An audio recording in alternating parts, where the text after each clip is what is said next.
Well, a very good afternoon, ladies and gentlemen. Welcome to another Flight Deck to Sim live stream today. It's the 21st of July 2023. It's 3 minutes past 3 in the afternoon here in the United Kingdom. We're back in Microsoft Flight Simulator and we're flying general aviation today. But this is more than just your typical general aviation Microsoft Flight Sim add-on. This is the A2A Simulations Piper Comanche. 3 years in the making. I've sort of been seeing bits and pieces about this and I thought, you know what, let's see what all the hype's about. Read into it, watch some videos online from A2A Simulations. Thought, you know what, these guys have actually pushed out the park, and I've done this sector yesterday, and this is the Challenger 650 of general aviation aircraft. The Challenger 650 is one of the most impressively and detailed modelled aircraft in X-Plane 12. This is on par with that. There's so much you can do. We're going to be doing walkarounds today. We're going to be flying here in California, and when I say sunny California, we're currently in Death Valley. I think this is one of the hottest places in the world the last few days. 7 AM here in the morning local time. It's currently 39 degrees Celsius. It's 100 degrees Fahrenheit. Absolutely crazy. You'll see all the performance impact on this aircraft today. We're going to do 2 flights. First, a VFR from Furnace Creek here in Death Valley to Kern Valley. It's a very small little town here off this lake called Isabella. Looks really, really pretty. Nice scenic approach. And from there, we're going to carry on to the Pacific coast of California, just to the west of Los Angeles, going to Santa Barbara. All the airports have scenery as well, great freeware scenery and payware scenery, so it's going to look really nice, really pretty in this simulation as well. I've downloaded all the checklists, I've got all the limitations. We're going to fly this all as realistic as possible, along with the routing as well. We're going to try and have to avoid some restricted airspace with Edwards Air Force Base. We're plotting the first flight VFR, avoiding all the nasty bits as well. ICAO is Lima 06. Yes, it is Robert SI or Kilo Lima 06, I think, for Fly Life to get it to work, but I'll show you all the information about that later on this route. Let's see, we've got here in chat as well. We've got Steve Ebbs says, good afternoon, hope you're doing well. David Bromwich is joining in as well. Yes, the FAA code is Lima 06. It doesn't have an ICAO code. Yeah, for some reason I typed that in the Fly Live overlay, but it had Kilo Lima 06 as the airport. But yeah, it's actually Lima 06 is the code there as well. But yeah, here is Death Valley. This is one of the freeware airport add-ons I've used today. Very simple apron. I think it was something like 54 degrees here the other day or something like that. But we'll zoom on in towards the aircraft. I can see there's a couple of people that have joined in on the sector. I think David's one of them in chat as well. And here we are in our Comanche, the other side of the apron. Completely cold and dark, all ready to go. Jim and I ready to go. Is that Jim at the front? Yeah, it must be Jim. And we're in the one that the A2A Comanche team actually owned, November 6229 Papa. I'm on VATSIM, but as I predicted, someone's actually already online on VATSIM in November 6229 Papa. So our call sign is actually November 6229 Sierra. I do need to change that on Fly Live at the top there, if we do have any ATC as well. Who else we got here in chat? We've got Liam Barwick, Eddie Mambo, hope you're doing well. Aaron Hastings, Taylor Rowell's here too. Gamer Diol, Camden Cow is talking about Xbox. Don't know much about the Xbox add-on version, I'm afraid here. Andrew B, hope you're doing well. This will be very interesting because you had the best Boeing pilot world in an ultra-realistic GA aircraft. Got to go to work, we'll watch later. High fly. Thanks, Andrew. I wouldn't say the best Boeing pilot, that's for sure. Gamer Diol's here too. Jamin, hope you're doing well. Hi, all great aircraft, agreed, Gary Field. But yeah, we're going to have some fun today. Now, just before we jump into the aircraft, I want to sort of show you our routing. Let me just firstly grab up the VFR map chart here. I just need to make sure I've got that selected here. Rezex, thank you for the amazing 14 months, and the people who gift members can't wait for tomorrow. Thank you very much, Rezex. Yes, don't forget, members have got the group flight tomorrow, so I'd love to any of you to take part. Feel free to do so tomorrow. Thank you very much for your support. Right, so here we actually have the proper charts here for the United States of America, which are completely available, free to download. It's really, really nice to have. So we are in Furnace Creek. This is the airstrip we're at here, and you can see, look, all of this airspace is MOA airspace. Now this, I had to do a bit of research again this morning. David actually was talking about it. This is military operations area, so you can actually fly VFR in this airspace. It's worthwhile calling up someone though to make sure it's not active, but we're going to have to keep clear. Our first airfield is just here, look. Kern Valley near Isabella Lake. We're going to have to fly down this valley, but look at this. We've got to avoid all of this restricted airspace. R2505, R2524. And you see this here, this R2511. This is actually an approved corridor, and I did a bit of research online. Look, this is the Trona Corridor controlled firing area. So to avoid getting shot down, we've got to make sure we fly this corridor very accurately indeed, otherwise they'll be scrambling the jets from Edwards Air Force Base. But I'll be trying to do this as realistically as possible. If I bring up Navigraph here, you'll see that we're going to be flying this routing to the south. Let me just bring up the other charts as well so I can see on the other one too. So this has all been plotted to fly south down Death Valley. I love this, Death Valley here, and then we're going to go westbound towards Trona, at the little corridor. So you can see here, actually on Navigraph, the charts plot this restricted airspace. Look, so we've got to go down this tiny corridor, enter here, we'll get shot down, enter there, we'll get shot down. We'll just clipping it there, we'll be careful. And then we're going to go to the south. We've got this restricted airspace here, just south of a Navy Air Force base, I think it is, called Ridgecrest. And then we're going to go north here, and then along this valley. It's going to be a beautiful VFR flight to this beautiful airstrip called Kern Valley, and this has been faithfully recreated by the community. Someone's made this airstrip look really realistic as well. Quite a challenging airfield to land at in between the valleys. So, as I said, I tried to keep things as realistically as possible, all streams including VFR flying as well. I did do my initial flight training with Oxford in the United States, even though I had a PPL, so sort of wasn't too far away from here as well in Arizona. But as I said, I'll be following everything as realistically as I can. David says, thanks for the 38 months as well. If you want to bacon sarnie, fry at the time, yeah, as I said, 10 past 7 here in the morning in Death Valley, and it's 39 degrees Celsius. Absolutely crazy. Anyway, we're going to get everything up and running. I've got to show you some of the amazing features of this add-on as well. So before we sort of talk about anything, jumping into the flight pack, you get this into the cockpit, you get this amazing EFB here. So you've got everything about the Comanche, information about your flight right now, so you can see there's the latest weather. It's instantaneous wind information here. Endurance, you can already see, look, right now in the cabin it's 39 degrees Celsius. Jim is currently coloured red, and you have to try and obviously control your temperature. Basic performance information for speed and power settings for several phases. There's a checklist here as well. I've printed it off already for myself. There's an emergency checklist too. And here's several controls which you can control with click spots or using the interaction system. But one thing I just want to very quickly, I'll show you just before I start. You can actually tow the aeroplane. You push this T button, you can tow it using your joystick, which is amazing. You can even jack up your aeroplane. So you push on jacks, look, to have some maintenance work done on it if you need to check the tyres and things like that. You can damage this aeroplane.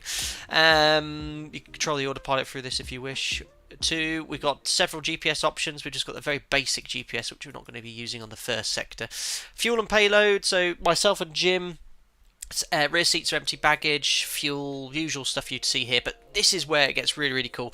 There's this maintenance page here, and we actually have a brand new airframe. And what's really cool is you can start an airframe, your own airframe, and over time you can build up the airframe hours, the engine hours, and you need to maintain this aircraft just like you do in real life. So you can see here the airframe is brand new. I reset it for this stream, so if I press inspect, look, you can check the condition for various features. So look, everything is brand new.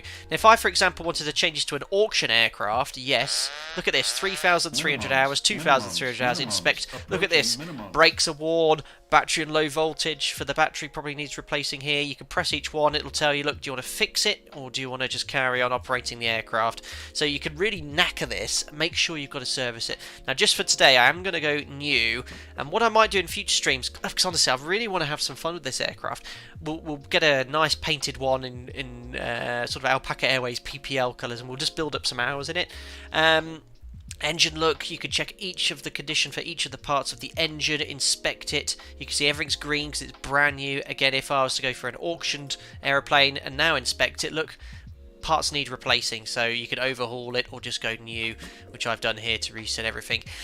Change the type of oil, so it's quite hot here, so we'll probably need a different type of oil. Spark plug types, engine analyzer, so when the engine's running you can see exactly what the engine's doing. Electrics, how it's working as well. Look, my battery's a bit discharged. There you go, brand new battery in. So yeah, but we're going to start off with the first thing we do on any aeroplane, which is the walk around. So let's imagine we've walked to the aeroplane, and we'll check it out from here. Oh, loading. Did they get a minus 5 feet per minute from the landing? Oh, great! From when it went down on the what are they called? The Jags. Very, very cool. G-Phase 6 at 28 months. Tom Cruise has been seen getting into an F-18. Watch your back. Well, cheers, G-Phase. Yeah, he's going to scramble and shoot me down. Anyway, let's do the walk around, and this is a really awesome feature. So it's a Piper Comanche 250. I did a lot of my outbuilding on a Piper Warrior, which is Obviously this has retractable gear and a constant speed propeller as well. So it's all mechanical with the flaps. So we'll put the flaps fully down for the walk around. And let's grab this here and we'll use this to do the walk around here. So I'm just going to press on the arrows and we'll start off firstly by checking the flaps. And let me just turn all the sounds up here so you can check me doing everything here as realistically as possible. So Microsoft Flight Sim's turned up. So yeah, check the flaps, look. Just like in real life, make sure it's not loose. It's waggling and that's all. Check the condition of the airframe as well. Check the aileron. We've got full and free movement, no restrictions at all on the aileron. We'll check this over here. We're not going to take any fuel in the tip tanks today, but we could check there, make sure it's not contaminated or anything like that. Check the quantity, check the lid. You can see where I'm going with this. It's extremely detailed. Let's dip the tip tanks, make sure the fuel's not contaminated.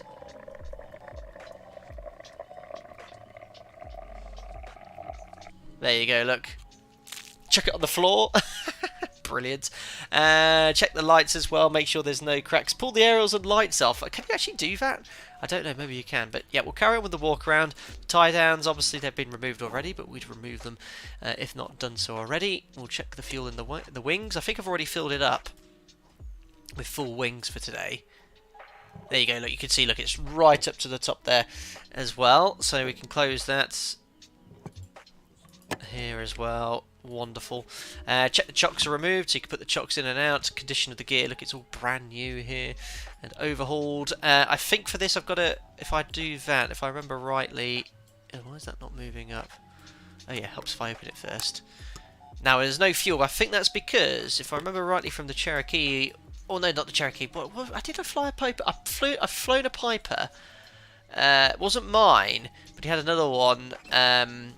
Not a Comanche, but it had retractable gear. It was someone at the flying club, and I remembered him doing this testing. And I think he had to turn these main tank pumps on. So let's go back there for that part of the walk around. It should now work. There you go. So you have to open the main tank pumps to check the fuel underneath. And obviously over time this is going to get worn, isn't it, and everything like that. So cool. So that bit's done. Check the conditions of the propeller. So lovely brand new white propeller. Conditions excellent. Check the oil. Again, the oil quantity. So actually it's going to be hot here, so we need SAE 50 oil. We'll have to check that here. And then again, this will go out over time realistically as well. So you can see that we've got about 11 quart, or no, 10 quarts I'd say, which is sufficient for our sector today. We'll put the oil stick back in. The sounds are great. They must have recorded them from the real aircraft. Working away here then, back round, check the fuel in the left wing. Perfect. Take a sip, someone said. 30 US gallons per side. We've got full wings for our sector today. Gear chocks removed that side. Removed before flight. Now this is another neat thing that was shown to me by one of the members. If you press this now, look. Oh, hold on. How do I keep that off? When yesterday it goes blue if it's cold and red if it's hot, but obviously I've got the battery off here with the remove before flight there, but I clicked it yesterday and it changed colour. Maybe I need to turn the battery on. So that's checked. Check the lights conditions. The tip tanks I know is empty. Fuel on the left wing. Tip tank. I think it's got a little bit of fuel in actually. Perfect. That's all good. No water in it. Perfect. Chuck it out. Check the ailerons, full and free movement, flaps. The sound is perfect. Static ports here, make sure it's not blocked or interfered. Check the elevator, full and free movement, and the rudder as well. I think I've still got the control lock on, maybe, I'm not sure. There we are, static port that side. Right, Jim and I need to get our bags in, so let's pop the key in. And our safety equipment. Watch what happens to the aircraft as I load the luggage. See it? Look, hunkering down on the gear. Brilliant. And that actually loads it up in the EFB too. So we've got Jim and I have our emergency equipment on board, and we can jump back into the cockpit. The walk around is complete. Thanks, Berlin Flight. You need to click a bit higher on the pitot tube. Above that are the toggles for the cover. Okay, let's have a quick look at that if I can find out where it was quickly.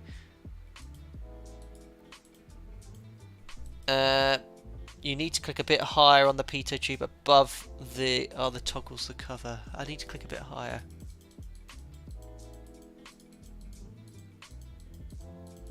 Yesterday I clicked that and it worked fine. I don't know. We'll have to. I'll check it later. Maybe it's because I've got all the covers on. But yeah, it changes colour. Blue if it's cold. Red it's heavy as well. So for the flight, we'll imagine we fueled up here at Furnace Creek, and we won't need any more fuel for the 2 sectors today. So I've got full wings, look left and right, a little bit in the tip tanks as well. There's the baggage I loaded at the rear, 91 kilos. We've got myself and Jim. We weigh both exactly 77 kilos. So we're below our maximum takeoff weight. The aircraft is fully serviced for this sector. Engine's been overhauled, inspected. Look, it's completely green. Airframe's in perfect condition. Electrics, battery's fully charged as well. So we've got a perfect aeroplane. And what I'll be following now is this checklist, but I have it printed out just for the ease of it. Let's do that here. And actually, just firstly, let's just make sure I've got that all off as well. Aircraft. So parking brake set, that's it. The rest of it's all on and all fine now. Everything else is locked. Perfect. So where's my checklist? Pre-flight's completed. Passengers we've briefed. I've briefed Jim. Don't touch anything. Do as you're told. Seatbelts on. Control lock is removed. Parking brake set. Gear verified down. Flaps are now placed up, just like in the Warrior. Radio's off. Autopilot master off. It does have an autopilot. Very basic autopilot. It can maintain altitude and your track, but it can't follow routes or GPS routing. Or it can't after you've crossed a waypoint. Circuit breakers are all in, and we turn the rotating beacon on. When I say rotating beacon, listen to this. Oh wait, I need to turn the battery on. It physically is a mechanical rotation, I think. So something's actually spinning in there, and you can hear it. Crazy. Right, anyway, we'll follow the checklist. I'll just turn it off for a second. So fuel selector, select desired tank. So we'll have both the main tanks selected. Mixture fully rich, which is here. Throttle cranked. So we'll just open it a smidge for the engine start. Prop fully forward. Carburetor heat is off. Master switch can now come on. So we'll turn that back on. There we go. For the engine start, we'll want the fuel pump on, which is there. So the fuel pump is on. Check fuel pressure's increasing. So fuel pressure's just there. It's just coming into the green band there. Perfect. So fuel pressure's increased. Fuel pump can now come off. I think that's just to get some pressure into the line. It is prime 1 to 5 strokes. So you can over prime this. You've got to be really careful. The aircraft, I say it's cold and dark. It's sat in 38 degrees heat here, but we'll prime it once just to get some fuel into the cylinder. Oh no, I didn't want to do it. Is it, how do you lock it? I think it locks automatically. I hope it does. Mags to both, and check the prop area is clear, and then we'll start the engine. So we're all clear. Make sure everyone's clear behind. They are, so we can even open the little window here. The sounds on this thing, it has a separate sound system, so it doesn't go through Microsoft Flight Simulator. It's some of the best sounds for GA aircraft I'll ever hear. Right, let's see if it starts first time. Just make sure the parking brake's set as well. It is now, definitely. Right, clear prop. There we are. Excellent. Good engine start. So first things, just like in any GA aircraft, make sure the oil pressure is increasing first. So oil pressure straight in the green section. Excellent. And mixture lean as a cried. Well, we're below sea level here. We're 200 feet below sea level, look. So it's one of the lowest airports in the world, I think, or certainly in the United States here. But yeah, there we are. We can now close this little window. Listen to the sounds when I do this. So good. And look at a little thermometer alert. 40 degrees Celsius here. Yes, we are in Death Valley, John the Sleeper. Absolutely crazy. Right, let me just have a little check in here. Oh, beacon light. Yeah, that should have been turned on prior to the engine start. Thank you very much. Dude, this level of detail is amazing. It is indeed, isn't it? What failure rate are you going to use? Just, Gary, as it's the first flight, we just set it to normal wear and tear. So as it would be in real life, you can see here, look, wear rate normal, failure rate normal. So you can crank it up. Maybe in a future stream we'll crank it up and see what happens. Few membered pings coming in here. Firstly, James French, thanks for the 30 months this evening. Captain, odds are I'm never going to fly any of the other aircraft you sim, but this one is loads of fun in real life. Very cool. And yes, I did see your pictures earlier that you've been flying this aircraft. That's awesome. Let me know how I get on, please. Excellent. Lee Russell, 2 years as a member. You now have the Alpaca badge as well. Thank you very much for your support for that entire period of time. And he literally said I appear to have the an actual alpaca. Amazing. Thank you very much, buddy. Excellent. T's and P's are in the green. You can see that's been pointed out. So temperature's increasing. Fuel pressure, oil pressure's in the correct zone as well. Flywater, thanks for the 5 months. Been enjoying some annual leave. Had time on a 737 fixed base sim last Friday. Had my first gliding lesson on my birthday now to enjoy this stream. Awesome Flywater. I hope you had fun in the sim and enjoyed your flying lesson.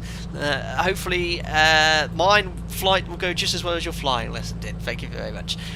Right, so before taxi, primer is locked. Avionics master switch to on. That's going to power up the GPS of this digital engine management system, where you can see the temperature of the cylinder, your EGT, lots of other systems will try and use this to lean out the mixture. Everything on this aircraft works as per the real table and figures. I'll show you the manual shortly. Check the ammeter, so the battery's charging. It is, the amps are increasing. Radios we can now turn on. The shaking and the vibrations are great, and I love this radio system as well. The way it looks really realistic. Transponder, will turn that to on. 2000 standby. We need to slave the compass, so the 16, we've got there 164, 165. So you can either press D or do it manually. So if you press D, look, it'll set it to 165 for you, and it'll drift by about 10 degrees every sort of 15 minutes or so. Just keep pressing D in Microsoft Flight Sim, you'll be fine. That's all good. So radio's on, transponder to altitude will do soon. Altimeter heading indicator set. Landing gear lever is down, or switches down with the green lights. Nav lights required. Parking brake release, and then taxi will do it in the run up as well. So yeah, just to show you the manual I'm following here. Very in-depth and detailed manual. I couldn't actually find it with the aircraft, but I downloaded it online. That's the developer. Great YouTube videos on his YouTube channel if you want to check it out. I think he's going to make some more here. All these tables and figures, we'll be using this later, the power setting table, to set our cruise RPM. We'll be cruising at 6,500 feet initially on this first sector, then 8,500 feet later, and the performance for takeoff is more than sufficient on this airport here. Perfect. So what we'll do, we're going to taxi out. I'm just going to hold short of a taxiway here and do our power checks. The wind should be all set as well, and I think because I've used Microsoft Flight Simulator for the flight plan, we should have... We're just picking up the GPS signal still. We should have the routing programmed on here. Right, let me just make sure I'm on that. My call sign is slightly different now. Let me just change that and fly live. I've just changed it to Sierra because someone obviously was already online with this call sign. There we are, so we're now in November 6229 Sierra. So let me just make sure that's him. Oops, VPilot volume. Oh, I'm pleased to announce I've fixed my internet issues as well. The BT engineer came round. There was nothing wrong with it. He just said, your hub hasn't been reset in years. Let's reset that, did that, and I've had no problems since, so yay. Having said that, you watch our problems now. Right, parking brakes released. I'm just advised traffic on Unicom that we're taxiing out as well. Radio tuning panel set. Com 11228, perfect. Furnace screen traffic, it's November 6229 Sierra, taxiing for power checks, just being taxiway for departure, runway 15. I'll be departing off 15 here. So parking brake released. Should roll forward. I'm not at idle power, and look, it's a brand new engine. Look, the tachometer's on 0 hours. Amazing. But when you set that to sort of one of the used aeroplanes or overhauled aeroplanes, you'll see the engine tachometers increased. Sounds on this are great. So we're just going to do our power checks here. There's pretty much no wind. Right, parking brake is set. And let's do the power checks now. So, run up, position into wind. Well, there's no wind here at the moment, so that's fine. Brakes are on. Fuel quantity check, we have sufficient. So we've got full wings. We checked 30 gallons just before the start in both sides. Mixture, we want it fully rich here. And throttle increase to 2,000 RPM.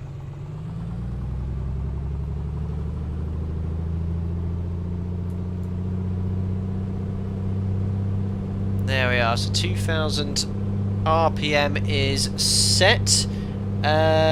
You didn't reset it. No, yeah, it was a factory reset I needed to do. It's 2,000 RPM set, so check the oil pressure. Oil pressure's in the green. Oil temperature is also in the green, just like in the Warrior, these gauges. Fuel pressure is also in the green. The ammeter is charging, which it is. Battery's almost charged now. Gyro suction's in the limits as well. Cylinder head temperature is down here. Well, EGT's there, and cylinder head temperature's in the green as well. You can see everything is also here too in limits. You can see it's still warming up from the engine start. So check the magnetos. Over to left. Maximum drop is 125 RPM. Back to both. Back to 2,000 RPM. Back to right. No more 125 and 50 between the two. So we're now going to cycle the props now. Someone will be able to remind me if we do this and it gets oil into the governor or something like this. But we're going to cycle it 3 times. You don't want it to feather though, so...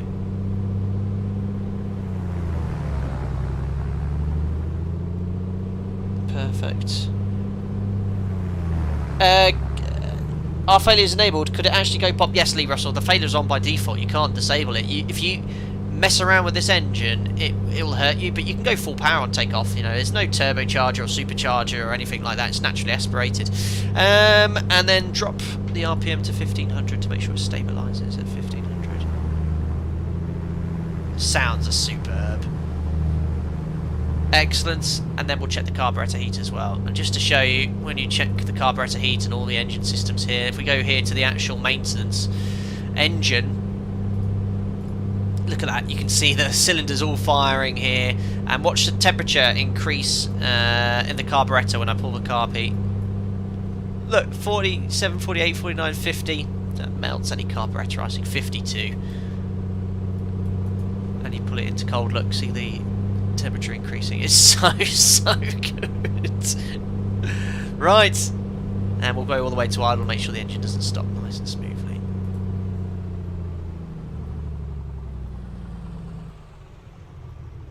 There we are, idling at about 600, and we'll set it to 1,000. You don't want to stay at idle because it'll foul the spark plugs. Right, before takeoff then, controls free and correct. You can even see it move. Like that would happen in real life as well, with the prop wash over the controls.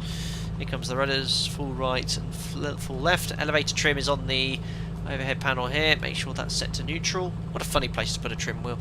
Rudder trim is required. Doors latched. Flaps are set for departure. So we'll do flap 10, I think it is the first notch of flops for departure.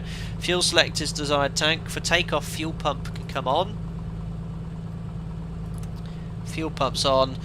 Mixture fully rich, unless we're at high elevation, which we're not. Prop fully forward, carburetor heat off, engine gauge is checked, T's and P's are all in the green, sufficient fuel.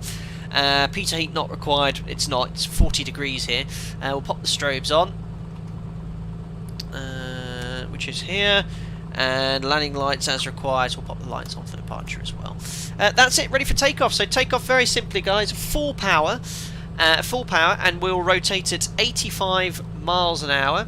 We'll then initially fly at 95, which is the best rate of climb, and then we'll accelerate around 110 miles. It's an air-cooled engine, so if you sort of fly at slower speeds, it'll overheat the engine, and it gives you poorer view over the cockpit, just like when you're in your GA aircraft as well, any GA aircraft as well.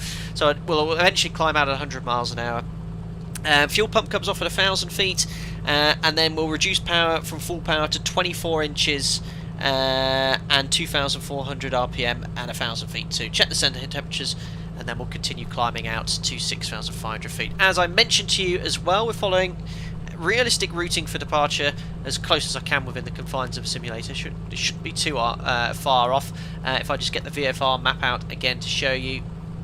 So we're here in where are we? I've got to find the airport now. Great that I can't actually see myself on the airport. I know it's there. There we are. We're in Furnace Creek, so we're going to go straight out departure runway 15 southbound. We're in a military operations area, but you can fly VFR in this airspace. And then we're going to make a 90-degree turn, staying clear of the restricted airspace. This is why it's restricted at Edwards Air Force Base down here.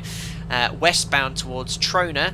narrow corridor here which we're going to be following. This is the Trona corridor controlled firing area. We're going to make sure we don't fly between either of these chunks of airspaces. Fly south to miss this area of airspace, and then a 90-degree turn through the valley to Kern Valley. This is as realistic as I can sort of get it, and the great thing is I've got it on Navigraph as well, plotted all here exactly as I wanted to do, and it should be loaded in not only the GPS here. If I zoom out, look, you can see I've loaded it into the GPS using Navigraph's ability to sync the flying plan, so we've got something to follow. And this also has all the airspace depicted on here as well, but I think it's also included on the default Microsoft Flight Sim map. Yeah, it is, look, so we've got loads of... but we can't get lost, essentially, we can't get lost. Right, shall we go? Let's turn off the lights. Oh, thanks James French, nav lights are not required for daytime VFR. Sorry, I only fly 737 this day, so I'll turn it off. We have to have the night lights on all the time. Where is it? Where is it? Where is it? I can't even find it. Rotate straight. They're staying on. They're staying on. Traffic Comanche 7028 Papa Taxis runway 15. And photo screen traffic November 62290 Sierra taking off runway 15. Right, parking brake released. Straight out departure runway 15. And enjoy this. The sounds are superb. I hope it's not too loud. No, it should be fine. I was just checking the volume because I was putting some music on there. Excellent. Just set the course to the runway heading and the heading bug as well. And it's full power takeoff. That's why I like naturally aspirated engines. You don't have to worry about turbochargers or superchargers. Right, Toga's in chat. There's no clock to start, but it's 14:35 Zulu. Let's go to Kern Valley. 40 degrees here.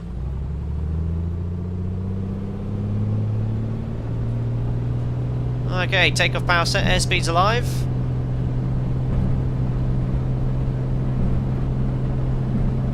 T's and P's are in the green, I think.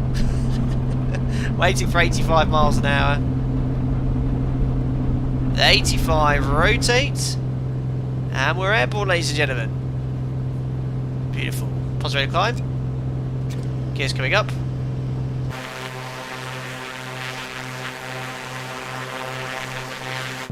Perfect. Traffic. And we're going to pitch for 100 miles an hour. Now, because of the temperature, don't forget it's 7:30 in the morning here, but it's 40 degrees Celsius, and temperature really impacts aircraft performance. Flaps coming up. We're going to pitch for 110 miles an hour. 110 miles an hour is a sort of ideal climb. There we go. Wonderful. And then we're going to wait until it says 800 feet, because we're 200 feet below sea level. Sounds are amazing, exactly what the real one sounds like. I know, they're amazing, like things like this though. And it's so stable, it's really nice to fly. And because it's quite cold, quite early on in the morning, it's not too bumpy even though it's 40 degrees. Yeah, Death Valley, it was 200 feet below sea level there, base Lake Bob. So there's 1,000 feet above the ground. We can turn off the fuel pump and reduce the RPM to 2,400. Just a bit of fine tuning. There we are, 2,400. And we'll leave it actually at full power for the climb. Right, we'll have to takeoff checklist. It's not really much to it. It's check the fuel, T's and P's are in the green. What's it? I can't remember the checks. But what is it? Frida. Fuel, radio, engines.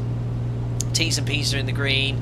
We'll lean off the mixture as we go. As I said, we're coming up to 6,500 feet for this first flight. Outside air temperature right now is 38 degrees Celsius. I'll do my best to keep cool. Let's open up the... where is it? The cabin vent. The noise. Thing is, it makes it noisy. We'll just have to deal with the heat. And also, actually, I forgot. There you go. You can put the headphones in, and it just sounds like you got headphones in too. Beautiful. Trimmed down at 110 miles an hour. Very, very nice. Landing lights come off. I thought it was at 10,000 feet. No, I'm joking. There we go. And as you climb, remember this is naturally aspirated. I've got full power, but the manifold pressure will drop as we climb with full power set.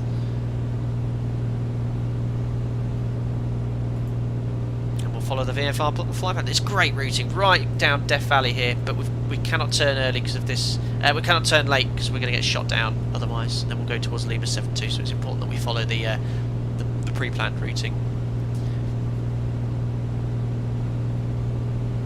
Good question. I don't know what the max ceiling is on this. We use the radio aids. Remember that we're doing 2 flights after landing at Kern Valley. We're going to fly IFR, and I think we'll need to because Santa Barbara's foggy. We'll have to do the ILS to Santa Barbara. There's a couple of 2 1-hour flights.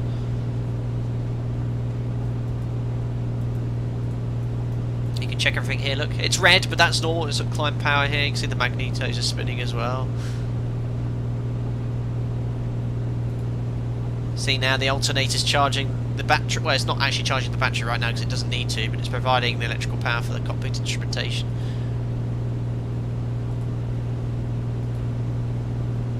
It's a really nice add-on. So hot, you can see how that's affecting the performance. We're quite heavy as well. Gemini and full wing tanks. Oh, is the checklist 24 inches? There you go. I'll just reduce power to 24 inches. Whereabouts is that in the checklist? I can't see that on the checklist at all. It says use full power for climb.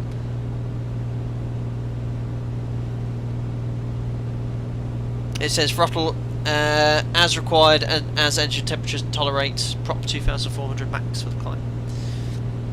We'll start leaning off the mixture when we get a bit higher as well. There's several ways of doing it. You can use this fancy device. I've sort of looked online how to do it, the lean feature, or you can just look in the tables, find out what the fuel burn is at your altitude and power setting, and then lean until you get the required fuel flow.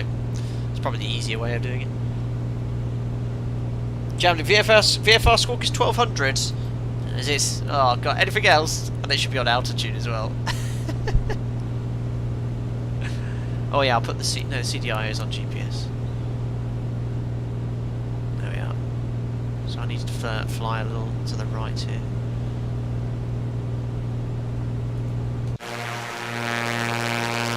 Ah, look at this. This is live. I bet it looks like this right now here.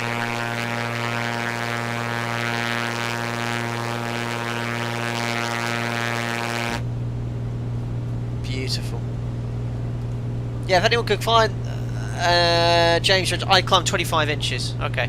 Well, I'm because of the density now, I'm almost at full power as 25 inches. I've only got a little bit left, and once we get above sort of 8,000, you'll only lose your manifold pressure at full power. Aidan, you can also fly 50 degrees richer peak EGT. Yes, that's what we're going to try and do. But the easy... Where's the tables here? Unfortunately, if I get the... here we go. So there's several ways of doing it. You can use the fancy computer that's there, or if I zoom in here...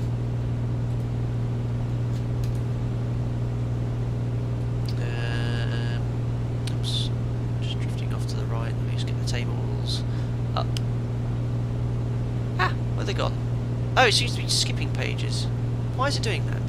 2018, 16, 14. No.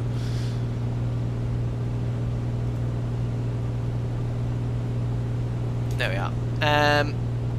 So we're going to level off at 6,500 feet, which should be the correct height for this track. So interpolating between 6 and 7,000. If I... How do I zoom in on a PDF?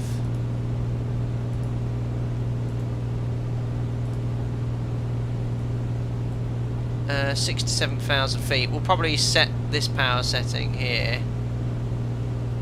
We'll lean it until we have an RPM, approximately 14 gallons per hour. That's probably the easiest way of doing it.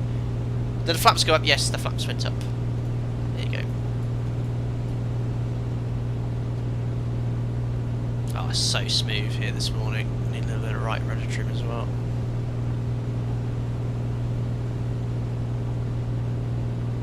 ,5,000 feet. We're going this high because we're going to have to cross some high terrain later. And this is the military operations area, so you probably want to be calling up a frequency to check that you can transit, but you are free to cross this area in VFR. It's the restricted airspace we've got to watch out.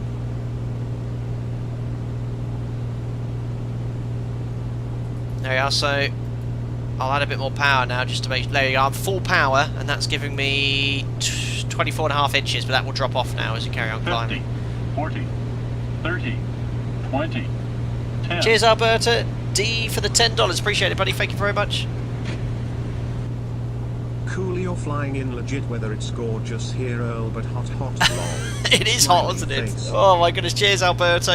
Yeah, lifetime live weather. We're up here now at 5,500 feet, and it's just gone below 30 degrees Celsius. It was 40 leaving Furnace Creek 7:30, 15 minutes ago.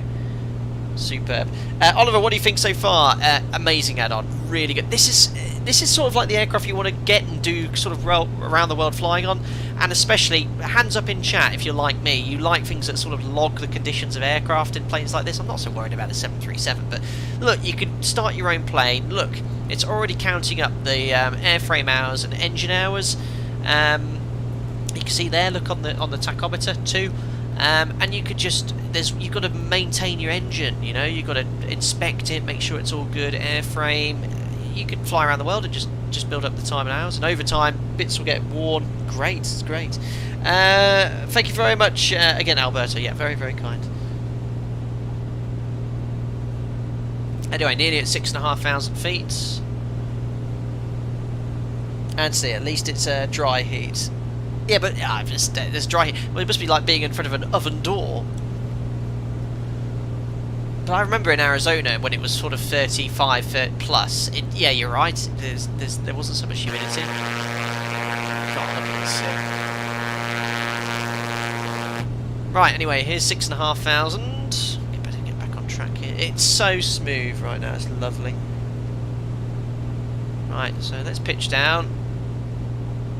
So attitude, then power, then trim. So let the aircraft accelerate. You'll hear the airflow increase now. I'll put the headphones on in a second.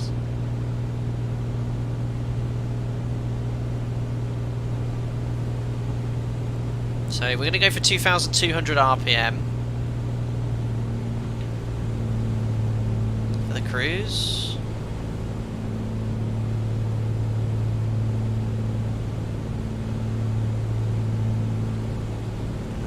Trimmed out here. It's an absolute beauty to hand fly, and it'll be a bit turbulent later, especially where we're flying to. You'll see it's a bit more hard work, but it hand flies wonderfully.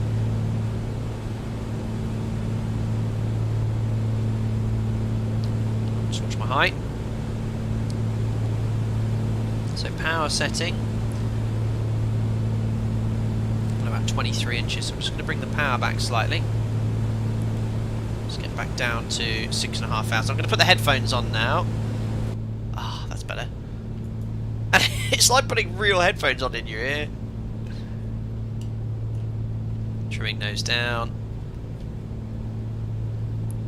Right, now I'm just going to sort the mixture out now. So let me just get this all tuned out, trimmed out. What I can do is this autopilot. It's got a very basic autopilot. It's not one that you can sort of leave on your own for a long time. So you need to make sure you're completely trimmed down.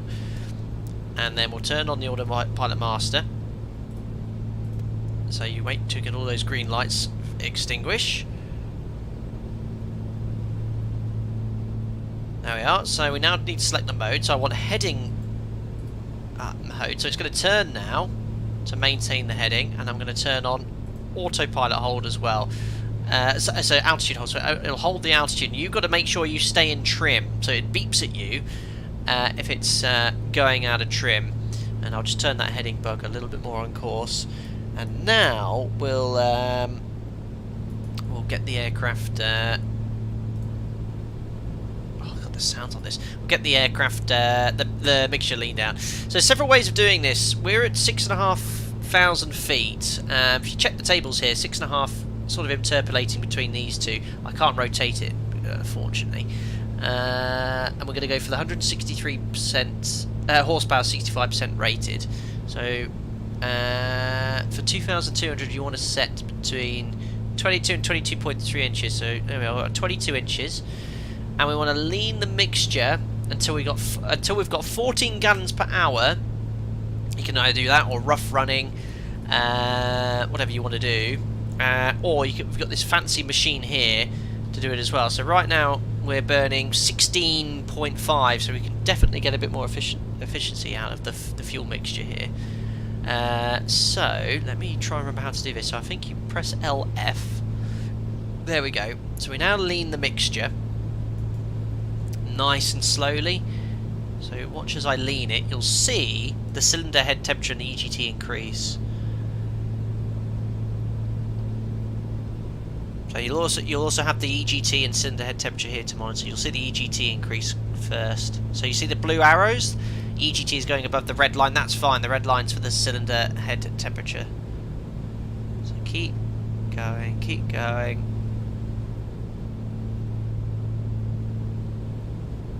Sort of just monitoring our track there as well, so we don't. I've got Navigraph open, so I know I don't drift into the controlled airspace. So we'll wait until it peaks.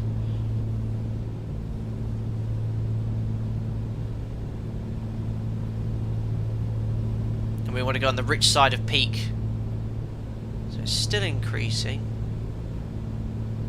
Still increasing. EGT's over 1400 degrees now. Cylinder head temperatures are still increasing. Leanest, there we are. So now we've got cylinder number 2 is the leanest engine. We'll now go on the rich side of peak. So what we'll do, we'll enrich in this until we get minus 50. Is that correct? Or is it the other way? Do we lean 50 degrees the other side? Oh, I can never remember. This is where someone will be able to help me. When I was in a little Cessna, we used to lean it out, wait until we got an RPM drop, and then just go on the rich side.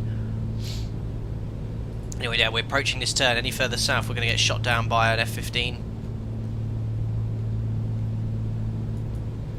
You can also check the... oh, wow, look how much fuel I've saved here. I'm just having a quick look at the manual regarding what we've just done there. Okay, maintenance. And we go in on the rich. So I feel like I need to keep pulling the mixture in until we get plus, yeah, 50, minus 50.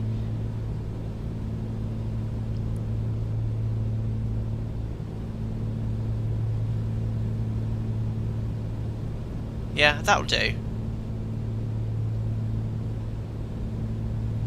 Probably a little bit too rich there.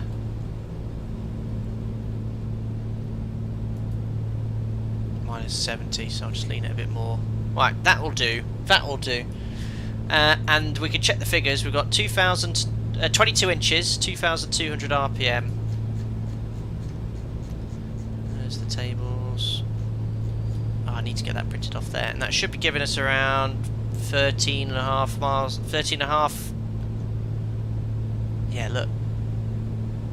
Bang on. Wonderful, wonderful. Right, there we go. 50 degrees rich side of peak. There we are, so we're good now. We're good now. We're minus 42. That'll do.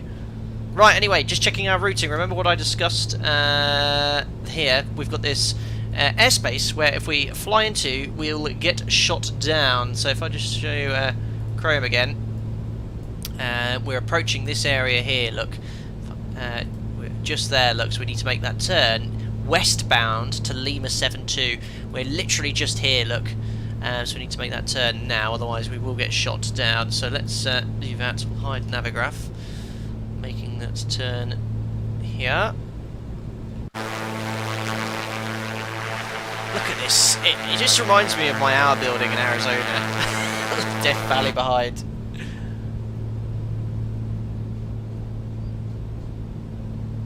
That's so good. Message. Approaching VNAV profile. Anyway, hopefully it'll sequence to the next waypoint. It's great to have an autopilot, albeit very basic, but just helps lower the workload. Wow, it's been shot down too. That's crazy realistic. Brilliant.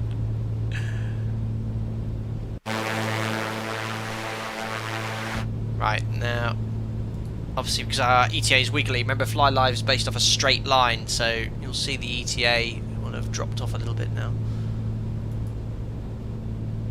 Hopefully it will sequence to the next waypoint, or do you have to fly right over it? Anyway, we're going to fly towards Lima 72 now as well. I'm using a multitude of maps. There's David following us VFR. And then we've got this corridor to fly through. This we've got to do accurately again because we will get shot down. Right turn to 253. Oh, that's so cool.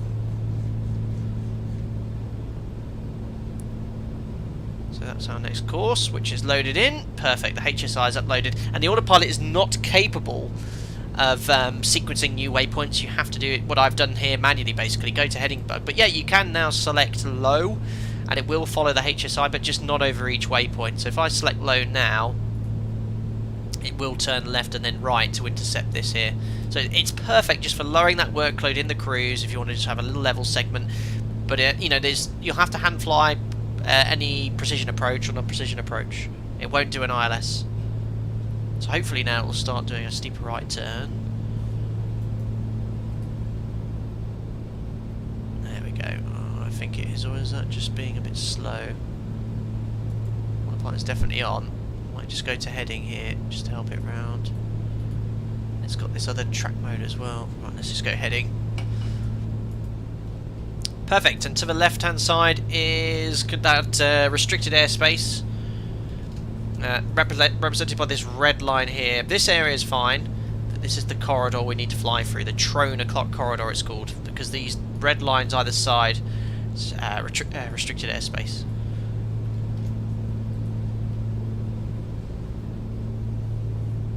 If they wouldn't shoot a Chinese balloon down, they won't shoot you down. That's true, actually, but I'm just trying to keep it realistic. Guys, what do you think of the add-on so far? Superb, isn't it?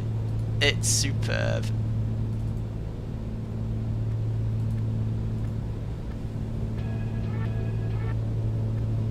How does a flight model compare to X-Plane? Well, I mean, I think this is a custom flight model, doesn't it? Using its own thing.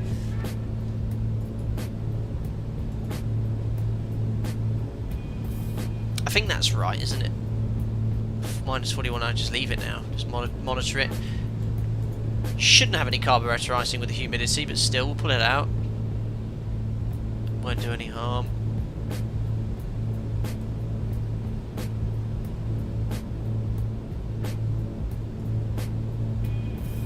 Beautiful. Ben, I think setting it to high accuracy will allow for steeper turns. It's recommended for GPS navigation. Low is more for weak VOR signals. Oh, really? I thought the manual said something like only use high, or was it, maybe I got it the wrong way around. Let me find it here in the manual.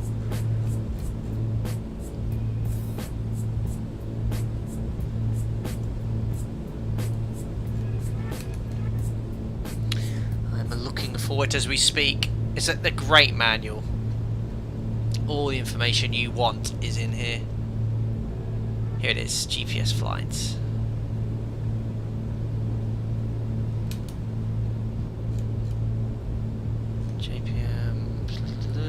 HSI course, just a course on the HSI. Welcome. Yeah, high. I want high, don't I? I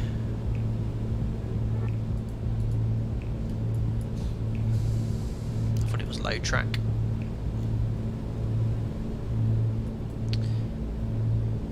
I do like the PDF document they provide. It's great information, but I don't like the layout being sort of landscape. Yeah, high track is the one we want. Perfect. Squawk 1100. Oops. Perfect. So be aware of the terrain. You can see here there's some high terrain approaching us. Just over 4,000 feet at the tops of this. We should be fine at 6.5. And look at this. We've got to avoid this naval. It's a naval base, far away from sea, but I think it's called. I think it was a naval base. Looking online, China Sea, and this airspace is fine. This is for an approach into Yin Yoken, wherever that is, but we'll cross that controlled airspace. That's fine. And then that's our first destination, Lima 05, halfway. We'll be landing on 15. There's some great videos. Type in landing on Limo 5 on YouTube. There's a blogger who flew in there and camps for every night. Great little video. Thanks for subscribing there, Vigo Vartu. Taylor, how hot is it outside right now? Bear in mind it's only 8 o'clock in the morning and we're at 6,500 feet. It's about 26, 27 degrees. It was 40 leaving Furnace Creek, Death Valley. Don't forget I have my headphones on, look, so if I take these out, noise. It's just little touches they've done, things like this. Look, watch what happens when I open the door. Wait.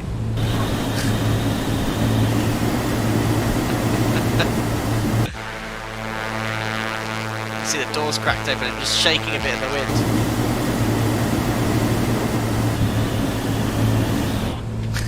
It's just little things like that which we love. How hot is it in the cabin? Oh yes. Let's see if Jim's called. Let's see the current colour of Jim. 26. Ah, refreshing. And he's green now, no longer red. You get all this instantaneous data. Look, endurance now, 4 hours 23 minutes. True airspeed, range, fuel economy, about 13.5 miles per gallon. Exactly what the table said as well. Trevor Jacobs flashbacks. Is that around here? I'm going to use Toby Eye Tracker on this approach as well. Just pre-save some views actually I hadn't done.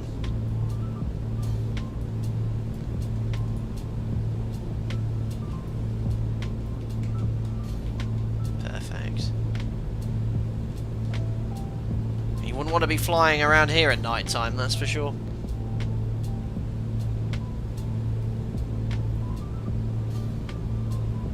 Stu Yates, how much does heat and humidity affect takeoff performance? Flew out of Larnaca on the 800 last week and takeoff climb felt sluggish. Yeah, a massive impact on performance.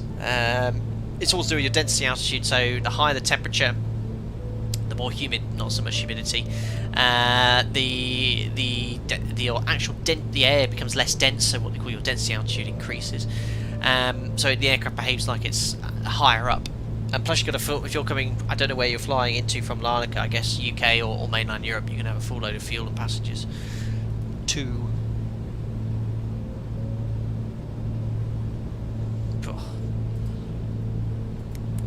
Right, so we're coming up to that user-created waypoint here. What's great about this GPS, you've got different options as well. So I've got the most basic GPS one, the one I actually, when I had my flying in the Warrior and the Seneca, this is the one we had. What is it, the 5.4 something, isn't it? 430, but you can have this GTN fancy GPS if you want, or no GPS. And it's really nicely modelled, like the animations are all great. The VOR and the way the frequencies move is spot on, but we're flying VFR for this first one.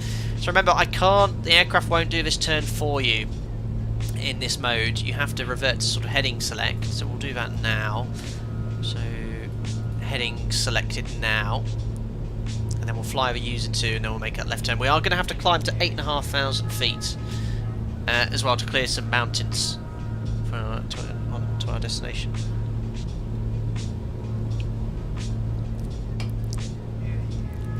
And then we'll fly IFR for the second sector.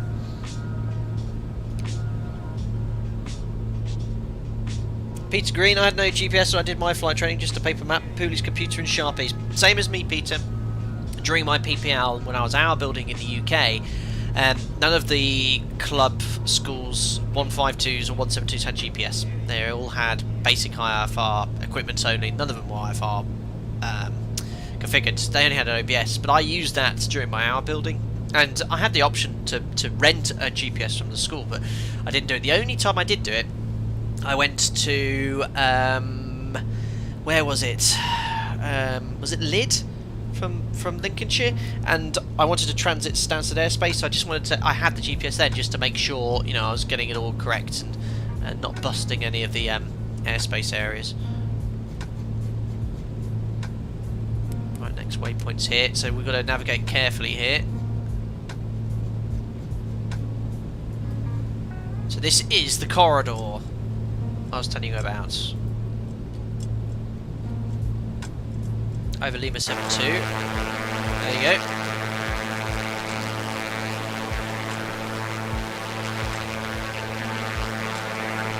Troner.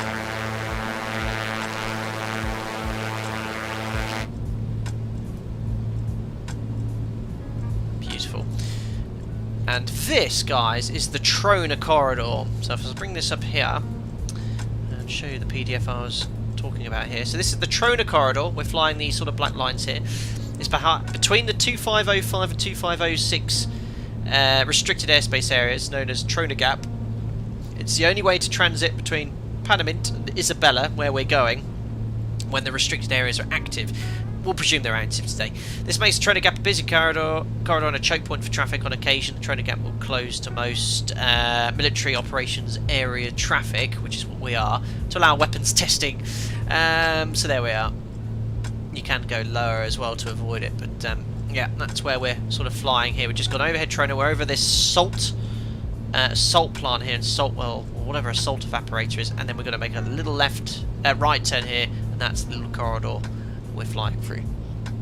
Has anyone here flown this airspace before? I'd be very interested to hear your experience if you're in chat. Anyway, look, I best not go too far, of course, to avoid getting shot down. What's the track here I want? 179. Helps if I actually set the track where you want to fly. Situation awareness, something like that. Aircraft handles and flies so nicely. Now, don't forget every 15 minutes, because the compass is not slaved to magnetic north. You have to keep checking your compass and realigning your HSI. So we're getting all stable here. We're heading south. So it's 185. I've not done it once. So if I press D now, look, you'll see, look, it's actually drifted by about 10 degrees. So it's really important to keep that. How do you actually rotate that normally? I always press D. You push that in. So you push that in to rotate it. Okay, but it's really important that you do that, because there's gyro drift over time. Richard Wamsley, thanks for the 40 months. It's been a while since catching you live. Love you too. But this is brilliant. Need to find somewhere I can hire PA24. Very cool. Excellent. It is an awesome add-on. I mean, I hope you... we'll do the same again. We'll do the walk around in where we're going? Kern Valley. And I'll have a little break as well, and then we'll continue IFR. Remember, IFR for our second flight to Santa Barbara. Now, last I checked, Santa Barbara was overcast at 300 feet, which would be great to fly an ILS. I'm going to hand fly this here. I'm just getting an update on that weather. Yeah, it's 1 statute mile visibility now. The RVR is 1,800 metres, so we are going to have to fly an ILS, and it is forecast to improve though, so we'll keep an eye on the weather in Santa Barbara. Pouring water, how did you create user waypoints? Great question. I went on Navigraph, which is... I know you might not have it, but you can create waypoints. So I made this in Navigraph. Then go to your flight information. So flights, export, Microsoft Flight Sim 2020. That saves a file wherever you want to. Then you load that in the Microsoft Flight Simulator menu, and it loads the GPS for you. You can do it by hand, but it takes ages to load a routing like this. And that's how I've got it to add user waypoints. There is a way of doing it with this GPS too, I believe.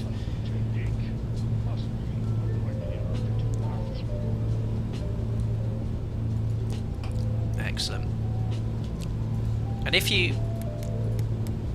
So we're going to turn to 221, so we can preset that now.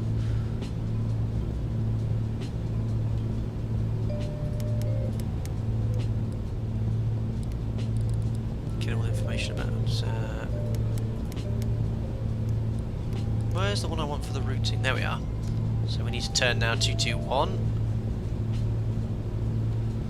There's that really narrow corridor. These green lines, look. That's, if I enter there, we're going to get shot down by NORAD, or whoever it is. This was a suggestion from one of the members, 2 tons. It's a great suggestion.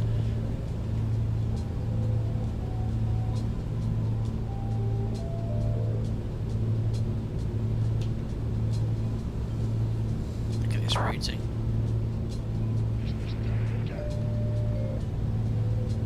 Almost halfway on that first sector.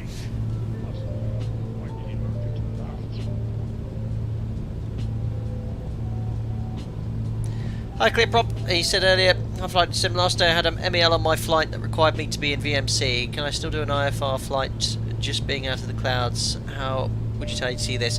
So there's a difference between IFR and IMC. An IFR flight plan is a flight plan filed with an agency, well, you can have a VFR filed flight plan, with IFR flight rules applied.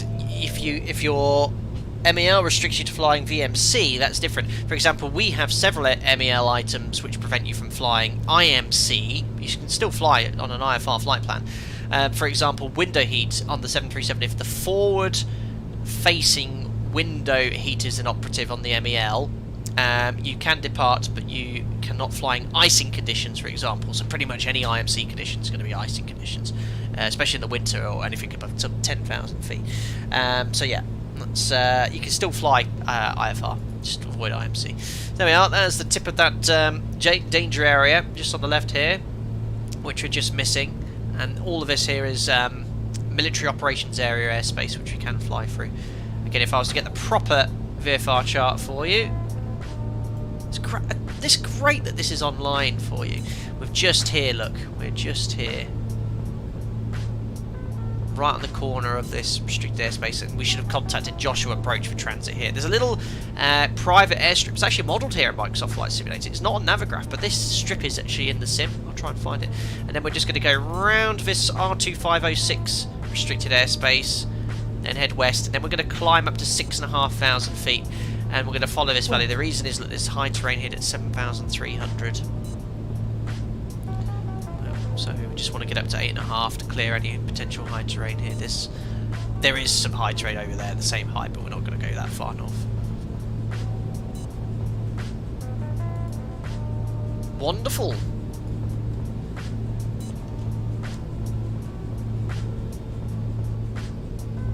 What about the side windows, Taylor L? Yeah, the side window restrictions, you can fly in icing conditions. It's not so restrictive.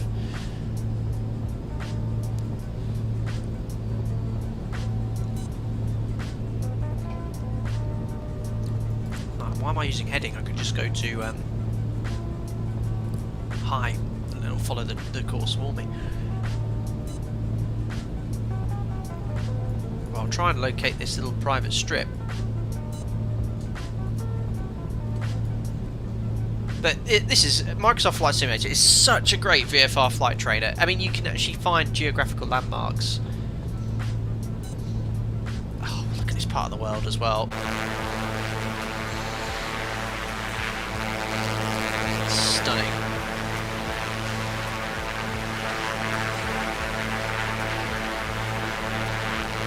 Nice desert haze on the horizon. Yeah, look at that. Beautiful. Anyway, there's Pexo. Pexo, remember, keeps us clear of that. Well, Navigraph is really good at the VFR charts we're using because it has all the danger areas here as well. So there's this is the area where R2506, look, from ground to oh, actually, look, it's ground to 6,000 feet. I could cut the corner on this technically. Just checking the VFR chart. The VFR chart doesn't actually show the height on it, the proper VFR chart, but Navigraph says it's from surface to 6,000. Yeah, well, we'll just follow the flight plan for now.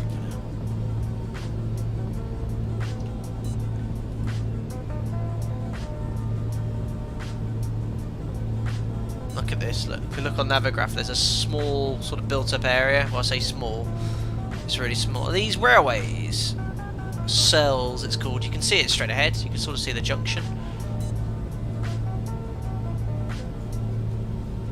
Wonderful. Dust storm. I don't think it's a dust storm. Latest jet simulations. It's been a long time since I've ever had to look at a FAA sectional chart. All the info regarding MOAs and stuff written off to the side. Latest jet simulations and any other US VFR flies here. MOAs, the military operations area. Do you generally call up or do you just fly through them? Because I'm trying to remember in Phoenix, Goodyear, we used to fly through MOAs all the time, and I think we always used to request flight following. I can't remember exactly how flight following works now. It's been so long since I've used it, but yeah, it was we used to just call them up and say, yeah, no problem, go through. That's the Trader Railway, carries borax away from the mine. Interesting. We ask A to see if it's hot usually. Well, there's the railway below.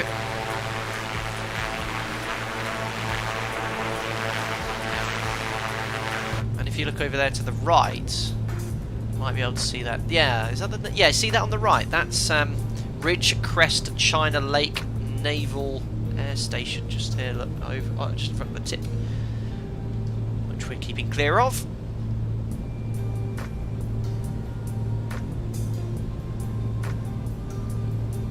Camden Cow says, I know it sounds stupid, but why don't you do a barrel roll? Hey, I'll do a spin before landing, because I did do a spinner in the test sector, and that actually was really, really cool. And it's been a while since anyone asked for a barrel roll. Do a barrel roll!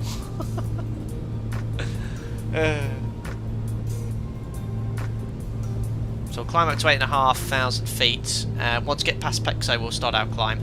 Now, I think because of our altitude, usually if you climb, I think, sort of below 4,000 or 5,000 feet, you want to make sure your mixture's fully rich. Otherwise, you can sort of overheat the engines. Another thing, you've got to be really careful in aircraft like this, when you've been cruising for a long time, is when you reduce to descend your power, don't just cut the throttle. You'll shock cool the engine. Where the temperatures drop really quickly and crack your cylinders. So you really slowly reduce power, and it's not to idle in this. I think it says around 15 to 17 inches for descent, but you leave your cruise RPM set. I'll do a spin. I'll do a spin for you. What we'll do, we'll carry on flying VFR as we are, and we'll climb up to 8.5. Then when we get to here over the lake, I'll do a spin to lose some height, and then we'll land on 1.5. Okay. Is it full rudder, pitch back, and then how do you recover from the spin? It's always the same, is it? Opposite rudder, forward on the stick.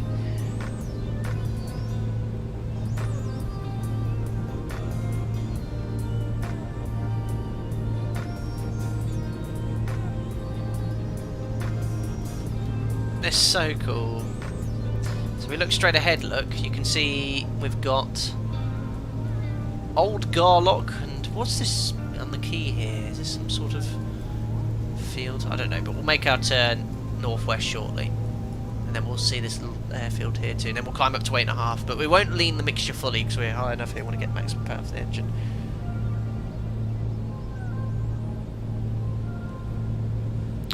Right, saying turn to 309, so we're going to go to heading.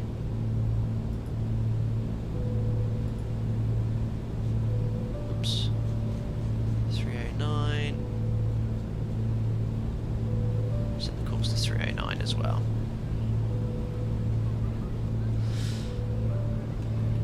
I've reset. Oh, I've reset the altimeter. That's jumped up. I don't think the autopilot will do anything though, so we'll. Well, we're going to climb anyway.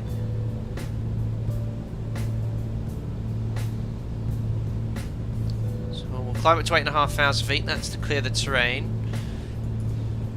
Coming up ahead.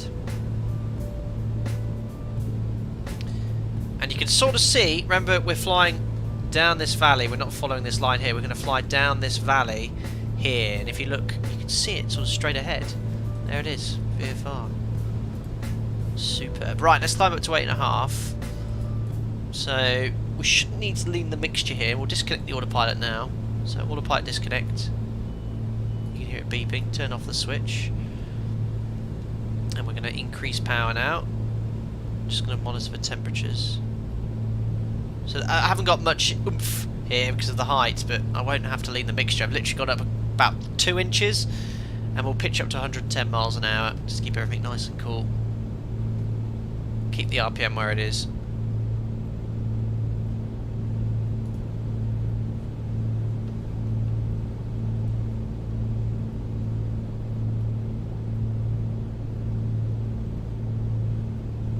I think that's correct in this direction, 8,500 feet for VFR.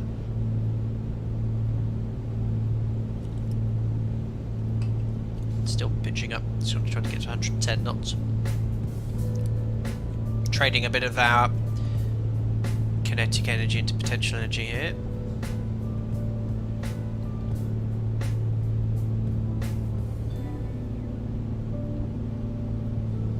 So there's 110. We're trimmed out now for 110 miles an hour.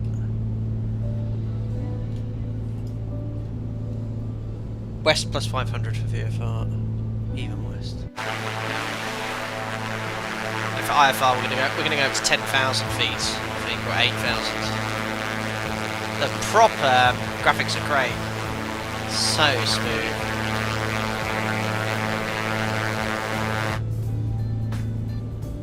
Alright, beautifully. It's a pleasure to hand fly. It just stays in trim nicely.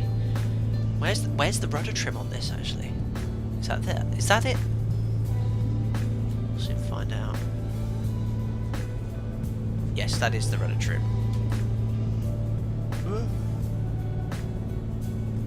The rudder trim in the Cessna 150 was a metal a metal thing you bent on the rudder in between flights. Props to the proper prop graphics. Blech, that's a mouthful. Oh, a little bit too much right rudder trim in here. Almost 8,500 feet. And we've just cleared that last bit of danger airspace. We're going to cross here. That was the last bit of restricted airspace. There is the Idyllic airfield.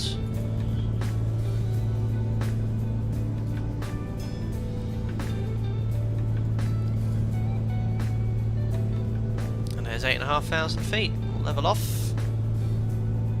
We'll have to readjust the mixture and power. I mean, 8,500 feet, I might as well just stay at full power, 22 inches. I think that was the target power setting. Trimming nose down.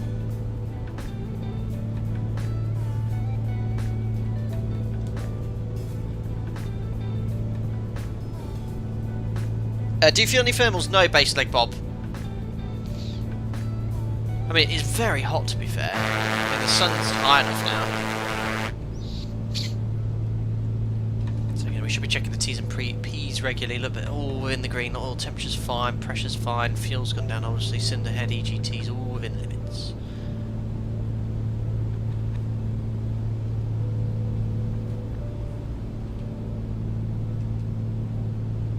Let's reset the pressure setting again.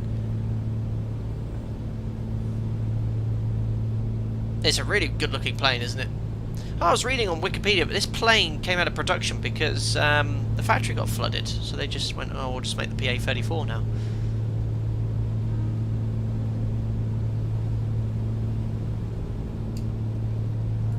Right, we're all pretty much trimmed down on our new speed. So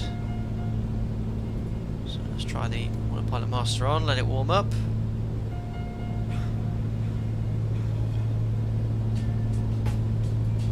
Perfect. Oops. Heading. There we go. Heading and autopilot hold on, which is the blue light. Perfect. So we're going to go a little bit off the GPS line here. The GPS line sort of took us in a direct straight line, but we're going to follow the valley a little bit here. So we're going to continue on this heading, and you can see here straight ahead there is the road. So that just keeps us away from the high terrain. If I bring up the VFR map chart again, you can see we just crossed this in Yoken airspace here, but you can see that the high point there is 7294 to the left. To the north of the valley, look, 8,453. So that's our present height, pretty much. We cleared that by 50 feet. But then we're going to follow it around. There's some mines, go past Onyx, Weldon. This lake was flooded, I think, in the 20s or 30s. There's the old town here, and they moved the old town that was called Whiskey something. They moved it up here to Kernville. So there's an old town here. But yeah, we'll follow the valley all the way to our destination.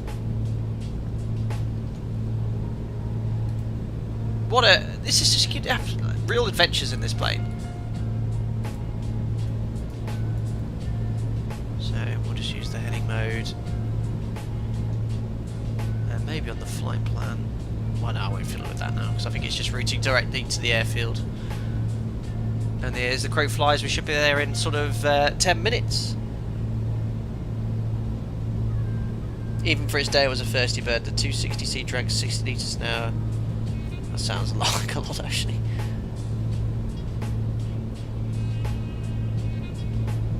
Ah, so it's recommended A2A to have the terms in Microsoft Flight Sim set to realistic. I think that's currently off.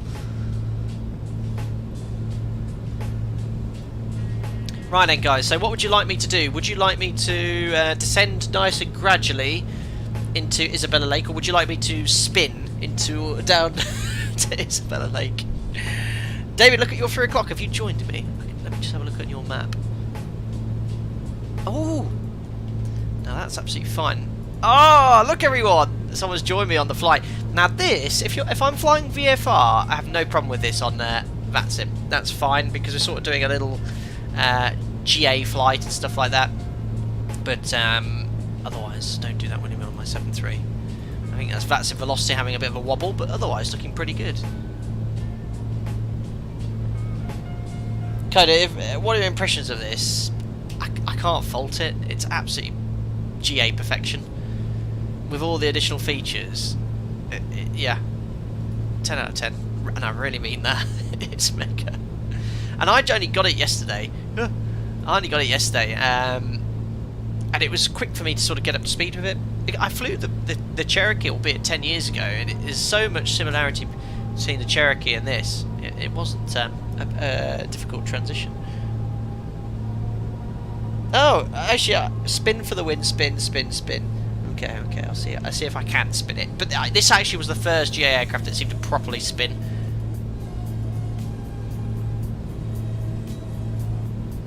Ah, look, there is Isabella Lake, look. That's our destination, our airfield's just off to the here. Oh, VFR flying in this sim is so good! I think I might just cut the corner here. I mean, we are sort of following the valley, but we've got sufficient height. And with VFR, let's make a beeline for the lake.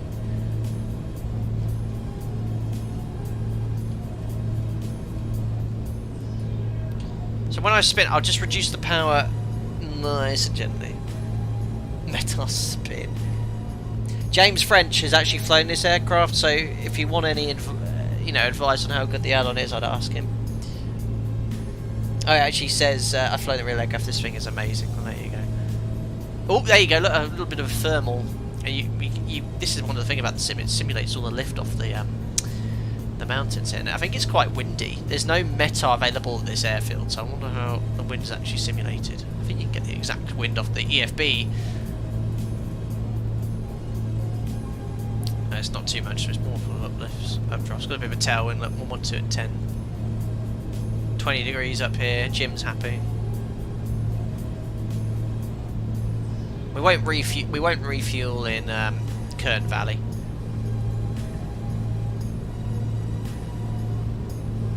Mattel, hi Flighted Sim. Could you share your fearless sim brief? M3 Tally, hope you're doing well. It's just a default 747-200 profile, I think.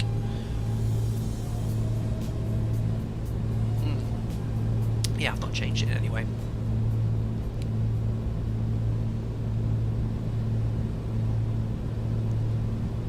Yeah, Joshua Setford, that's exactly where I think I'd like to take this aircraft, is to Scotland.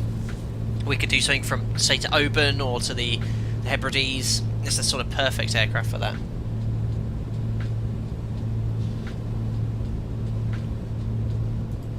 There we are, inbound to our last user waypoint, and then it's onwards to... Oh no, actually, is user 5? No, that should be... USR 05 is our destination. Luke said VDAV.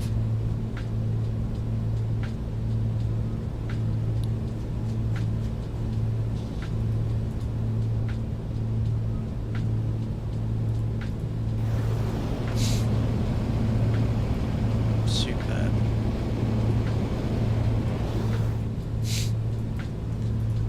So, actually, James French, did you have tip tanks on the Comanche you flew? So my question is, I've got a little bit of fuel in my tip tanks. Would you leave that there? I think I had 11 litres. Yeah, I've got 11 litres there. Should I be using that first? And if I went to the tip tanks, if I don't switch to main quick enough, does the engine get starved of fuel? Yeah, the failure model, I've got to be careful. I do not want to shock cool this engine. So you can see Lake Isabella straight ahead. The airfield, look, it's very easy to locate, straight to the north. And what we're going to do, we'll do a spin to descend. The elevation of the airfield's 2,600 feet, so we'll spin down to around 4,000. And we're going to land, I think the wind's from the south today, so we're going to go right-hand downwind. I've watched a few aircraft on YouTube, they sort of go over the high terrain quite close, and it's a right-hand downwind for 1.5. And this is a really exceptionally recreated airfield. The scenery I've installed completely free to download, and I checked it out and it looks really, really nice. Now, shot call it for the Bants. See if you make it back. No, I'm not gonna. This is my brand new look Comanche. It's only done what is it? Flight time 1 hour, 1 hour and 9.9 of an hour. It's about 53, 54 minutes. Right, we're gonna head over. I'm gonna do my spin over here over the lake. So should I do my Hazel checks? Height sufficient. We've got about 6,500 feet to lose. Airframe. I'm all fastened in. Jim's fastened in. All the baggage and safety equipment. Oh yeah, that's all bagged in there as well. Is it no airframe? And then is it seatbelts? Oh, remind me of Hazel. Don't have to do it by 7.3. Hansel, Bumfitch and Frida. That's the ones. Bumfitch, that's all I remember. Straps, engine, location, yeah, Lake Isabella. We're out of the horrible controlled airspace, or military airspace areas. There's actually some life down there. Isn't it high to altitude? Yes, something like that. We're sufficiently high. Right, so what? To spin it, I'm going to essentially just wait until we're just about to stall, and then jam in rudder and pull back fully on the stick, and that should enter a spin. I never had to do spin training in powered aircraft, but we had to. It was mandatory in the in a glider. And there, our destination should be just off the north of the lake, down here. Our airstrip. There it is. There's the runway. That's our destination. Well, our midpoint is just here. Right. So we'll get a little bit over the terrain. I'm going to switch off GPS tracking, so I just want the CDI aligned to the runway. We're landing on runway 15, so for situation awareness, we'll just set that to the runway heading. And for the stall, for power, we're not going to go to idle. Remember, the engine's been running here on a cruise power setting for a while, so we're going to slowly reduce it to 15 to 18 inches, no less.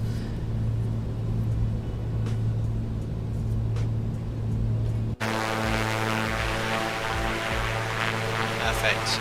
So, right, let's head over in this direction, and I'm now going to slowly, just turn the music down, slowly reduce power to 15 to 18 inches. So reducing power now, nice and slowly. I'll show you here, look, the interaction of the engines whilst we're doing this.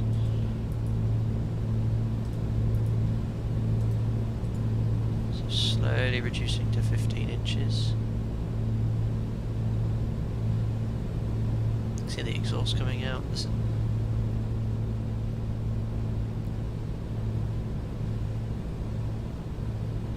So they are 15 inches set.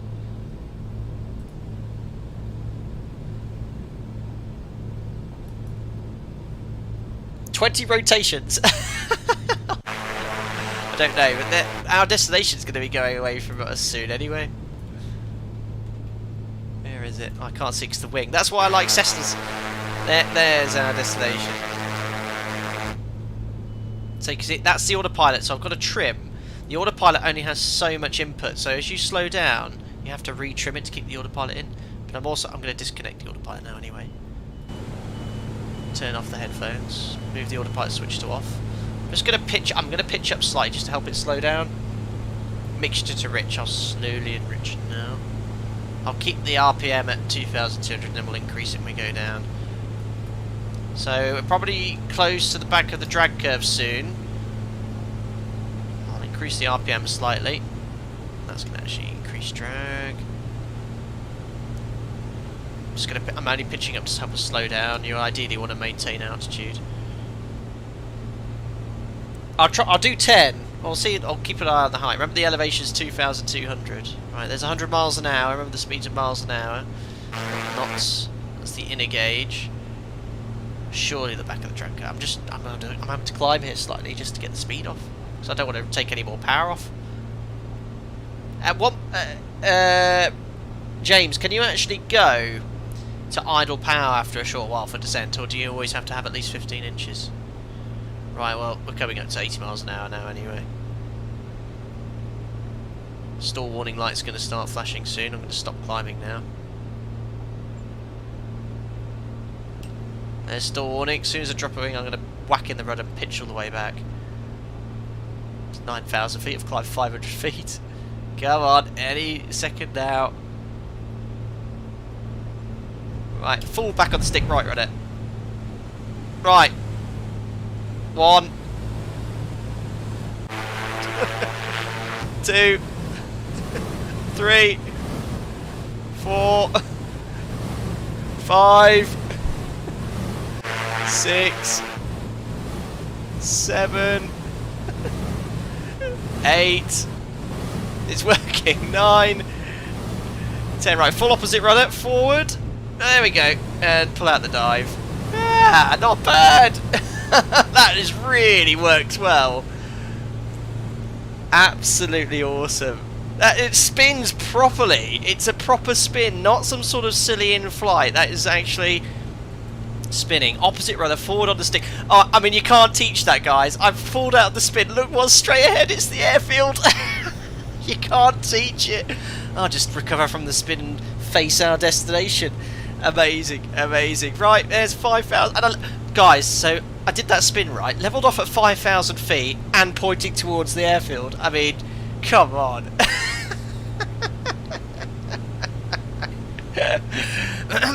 Just can't teach it. Right, into descent then. Max RPM coming in here, nicely slowly increasing it. We'll go mixture fully rich, which it is, and we're going to carry on downwind here.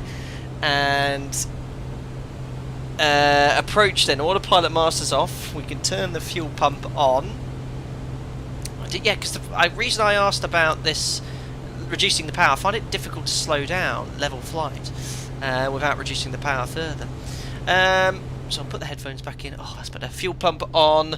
Fuel selected desired tank. Mixture fully rich. Lean if above 4,000 feet, which we're not when we're landing.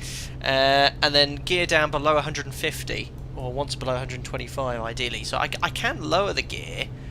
Just want to slow down a little bit more. And we're downwind here for runway 15. Oh, that's so good the sounds on this thing. Definitely want to keep my headphones in. So I'm below 125 almost. So I think I'll drop the gear now. And that's really going to help it slow down. The final approach speed, where's my notes, is 82 miles an hour. That's really helped with the drag, look at that. And once we're below 100 miles an hour, we can start extending the flaps. So this is exactly what they did on the YouTube video, and according to the guidance, fly nice and low and hug this terrain. And then we're going to break off downwind here. We need to descend a little bit once we get into the valley too. The stall shake was really nice, yeah, it was superb. Oh, yeah. Oh, look, I just need... Look, because I've been spinning, look, this is all... my HSI is toppled, so I had to realign that. Is that right if it topples? Oh, that was all broken. Amazing. Right, flaps below 100, so I'm still trying to slow it down here. This will be perfect for Toby eye tracker, actually. Let me just get that turned on. And reset. There we go. Move my seat back slightly. Excellent. So below 100 miles an hour, take a natch of flops. Just going to carry on downwind. We're meant to be hugging this terrain, that's fine. And what else do I need to do before landing? Gear down and the green light. Yes, it is. Max RPM, which I've done. And we'll take a natch of flops now, approaching 100 miles an hour. And we'll go to flap 25. And the final approach speed is going to be 83 miles an hour. I don't mind coming in a bit higher, so we'll turn final now. Oh, where's the airfield? I think it's a bit far over there. Watch the speed. Yeah, I'm going to have to go a little bit below 1500. Kern Valley traffic Comanche, Oh yeah, I forgot 702 Papa, right downwind, runway 17. Perfect. Now I'm just going to start descending a little quicker. Oh, I might definitely... I've got my push to talk set up, haven't I? I just realised my push to talk button's not set up on this correctly. Oops. Right, there's the airport. I've done a very wide downwind, but I needed this to lose the height. Perfect.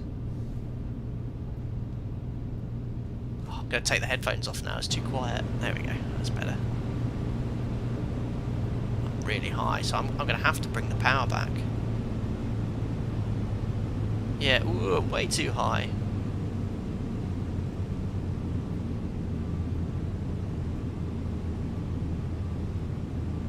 So this is my concern about. I remember in the Cessna we used to reduce because obviously it was a fixed RPM. We used to reduce to 1700 RPM, but I think once you started your descent, you could sort of start reducing the power a little more. That I need to find a bit more research about, because that was the only way to bring the speed off now, was to just sort of decrease the power a little more. Right, now I'm on final. I can turn off the eye tracker. So 83 or 82 miles an hour on final. Nice and stable. There we are. Speed's good. I think this is where the headwind is. November 6 229 Sierra, short final, Kern Valley 15. Just clip the trees here. Try not to. Speed's perfect. I'm not going to use recorder for the first one. I just saw that comment there. For the second one I will, because I don't want it to mess around with anything. I don't know if those trees are there in real life. A little low on speed. Cut the power. Enter the flare. Hold it off. Hold it off. Hold it off. Hold it off. Hold it off. Oh, thanks, Microsoft Flight Sim. It froze, but on touchdown. That was a putter, though. And ladies and gentlemen, welcome to Kern Valley. We're down. We'll take the next left. Oh, I've locked up the brakes there. If you brake too hard, you get this skidding sound. There we go. Perfect. We made it. Gumps, yeah, gear, sorry. No, not gear. What is it? Something undercarriage. We have bumpage, brakes, undercarriage, mixture, prop, instruments. Oh, at least I didn't do a belly landing. At least I didn't do a belly landing. We're here. We're here. What a lovely first flight that was, VFR. Right, flaps going up. I'm going to taxi off. Very simple airstrip here, guys. So we're going to go off here, the main runway, and then Valley traffic 7028 the parking's all over here. Runway 17. So after landing, flaps are up, strobes can come off, and the fuel pump. There we are. Transponder to put that to standby. Mixtures lean if needed. It is not needed. Trim we can reset to neutral. Oh, you know what I've not done for ultra realism is crank open the door to keep it cool.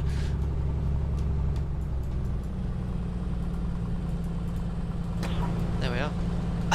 The sounds are superb. Ooh.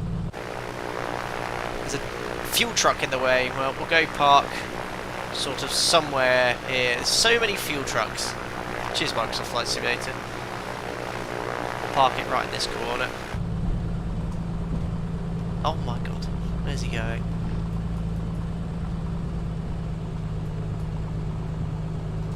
We'll go over here, look.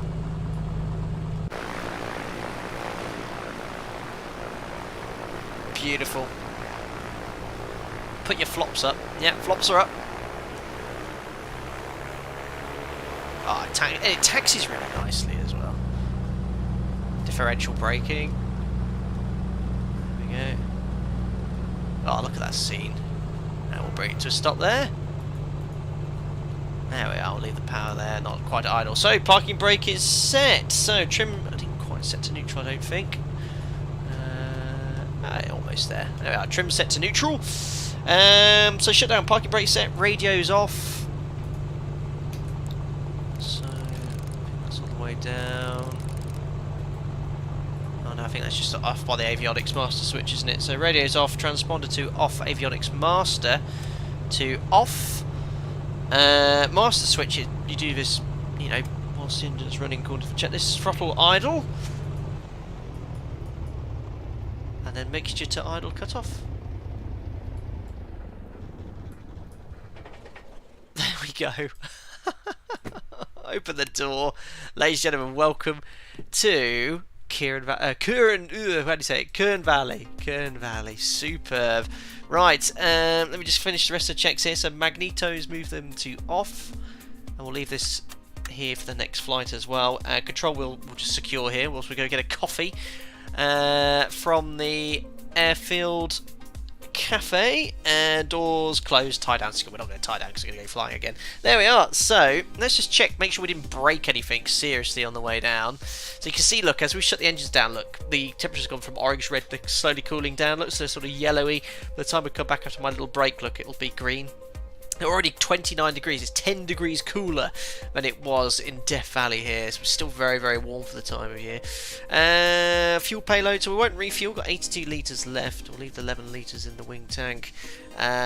Control lock, all normal controls as well. Yeah, that's what to check. The engine, let's check, inspect. It's all green, look. I've not broken a single thing. We've used a little bit of oil. We won't do anything for the next sectors. We wouldn't do. Electrical system, batteries charged, airframe, inspect. Ah, look at this. Haven't broken a thing. Alright, guys, what I'm going to do is take a quick 10-minute break, and then we're going to do the next sector. Next sector will be IFR. We're going to go to the west coast of the United States, California, to Santa Barbara, just the west of LA. This will be an IFR flight and an ILS flight as well. We'll be following Airways all the way as well. So if you'd like to join me, the airport is Lima 05 Kern Valley. Guys, I'll be back in about 10 minutes or so. If you're enjoying the stream, don't forget to smash the thumbs up button as well. Appreciate it. Really helps out the channel. And see you in about 10 minutes. Cheers, guys.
Their work complete, are headed back to the lab. Testing. 1, 2. Diane, it is 4:28 a.m. You should have something for us now.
Oh, it was a minus 100 feet per minute, was it? Oh, nice little butter that was. Hello again.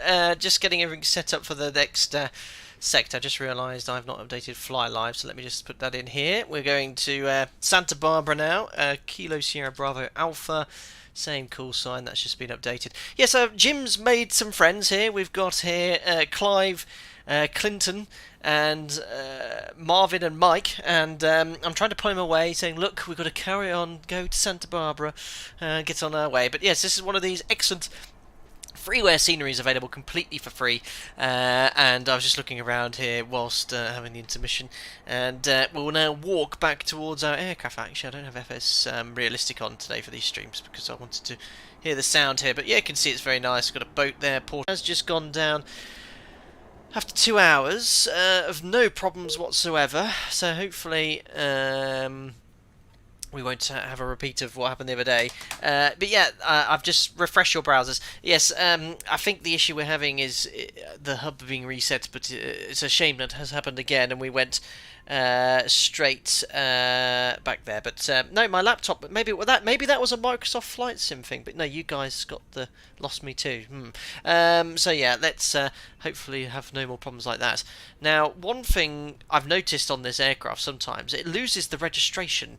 The registration number 6629 Papa has disappeared off the side of the airplane again. But one thing I wanted to show you very quickly is this really cool feature. If I join into the flight deck or the cockpit here, is if I go here to Flight Info Home, oh no, where is it? Controls, that's it. Take the parking brake off, press this T, and you can now use the joystick to move the airplane around. Tow it, look, so I can tow it to different places on the airfield with realistic sounds using just your joystick. You just push it around wherever you want it. You might want to pull it out of your hangar or something like that. It's a pretty nice feature there. Yes, I've reset push to talk now, David. You should be able to hear me. It's now set to my joystick. There you go. You can tow your airplane, push it around the airfield, which is a very neat feature. Right, so talk a little bit about the second sector. I've relogged on VATSIM. We are departing here IFR from Kern Valley. We'll depart southwest. We're going to climb up to 8,000 feet for this sector, and we're going to fly sort of VMC towards this waypoint, but we're going to tune this VOR, the Echo Hotel Foxtrot, which is the Shafter Bakersfield VOR. From there, if I switch over here to IFR low, there's an airway. The Victor 183 will intercept the low altitude airway all the way to Romeo Zulu Sierra, which is the Santa Barbara VOR, located to the northeast of the airport, and then we'll fly to Golf Victor Oscar, and then continue downwind and self-position onto the ILS 07. Maybe we'll get some ATC, but I think it's quite early here at the time of day. So yeah, really nice routing following an IFR airway to Santa Barbara. Flight time is going to be about an hour for this sector. So let's get the aircraft all set up. Now Jim and I have our coffees. We'll remove the control locks. Elevator trim is in neutral. Rudder trim is required. Door is latched. Again, if you missed it at the start of the stream, each sector you want to do a quick walk around. I won't do it in full here, but where's my little tablet? Walk around. We'll just check the fuel, because one of the things I hadn't done on the second sector when I was trying it yesterday was actually see what the fuel level looks like now. We've burnt a bit of fuel off. Remember that we had full wings before. Can you actually see any? Well, you can see a bit. It's definitely gone down, but we had full wings, remember, when we left. So we can now put the lid back in and tighten that up as well. So I guess if something breaks, you'll notice it here. So if you do the check the sort of elevator, if that breaks, maybe it makes a weird sound or something. But imagine we've done the walk around just for the sake of time. You want to do that obviously every sector. So walk around's complete, and we're happy with the aircraft and how it's all set up. So pre-flight complete, passenger seatbelts on, control locks removed, parking brake is set, which I think is actually currently off because of a little check of pushing the aircraft around. Flaps can now go in the up position. Gear switch down, radios off, autopilot's off, or avionics off. All electric switches are off, circuit breakers in, rotating beacon on, which I never turned off. Fuel selectors, desired tank, we've got them on. Mixture's fully rich, throttle cranked. There we are. Prop full forward, carbeat off, master switch on. There we are, I can hear the beacon spinning around already. Fuel pump on. Get the fuel pressure up. Into the green area. There we are, fuel pump can now come off. Prime it, we shouldn't need to prime it, we've only just got here. Mags to both. And we can start the engine. So open the little window. Clear prop, I can see some people have joined in on Vansim. Excellent, let's start now. Oh. Oops, don't worry about the starter motor. Oh, come on. Right. let me. I prime it once. It helps if you put the mixture in as well. I don't know what the time is between starts for the starter motor cooling, but we'll try again. Oh, come on. There she goes. It's great. Excellent. Right, let me just turn the volume down here slightly. We'll close this here. Did I ever close the door? I didn't lock it though, did I? No, helps you shut the door. There we are, that's better. So T's and P's are in the green. We've got fuel pressure in the green, oil pressure in the green, oil temperature is rising, cylinder head temperature will increase. We've got gyro suction as well. Primer's locked, avionics master switch to on. What on earth was that sound? It sounded electrical. Reset the altimeter, slave the HSI to the compass. So that's all done. Ammeter we've checked, radio's on. Transponder to altitude on as well. 2000 standby because we've got IFR. Ammeter, check that battery's charging too. It is. I'll exit that there.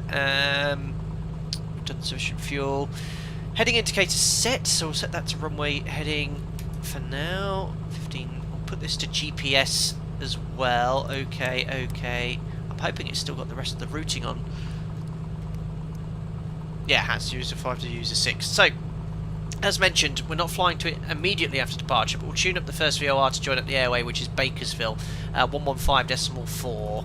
So we'll tune that here. Push CV 1154. Active. We'll tune it on nav 2 as well, 154. And this gives you all your DME information, ground speed, time to run. It's great. Really, really like that. So 1154 active for the VOR, both sides. Heading indicator we've done already. Nav lights not required. Then parking brake released, and then test. So what we're going to do is have a look on the map. Just make sure no one's taxiing out for us. And we'll tell traffic we're going to taxi for runway. Is it 17 or 35? I can't. 15. I can't remember what the runway direction was. 17. See if VATSIM is working now. Hopefully it will be. Well, the voice at least.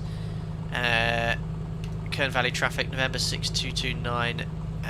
Sierra taxiing hold point 17 for IFR departure south. So parking brake released. We've already got sort of 1000 RPM set, so just let it roll forward.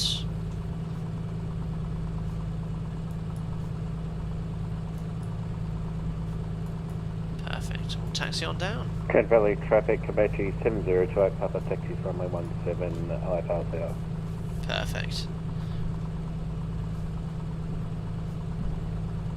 Look at this scenery, isn't it stunning? Don't like going all the way idle. Yeah, Alex memes dumped. I think you're right. Yeah, I think the I should be setting the 16 degrees difference up here, isn't it? The magnetic variation. But I think if you push D, it sets the correct one at least. Downhill here, so you just watch the speed.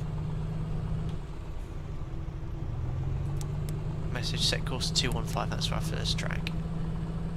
So that's where we vacated, but there is a parallel taxiway. I've got 1 hour logged on my engine tachometer now.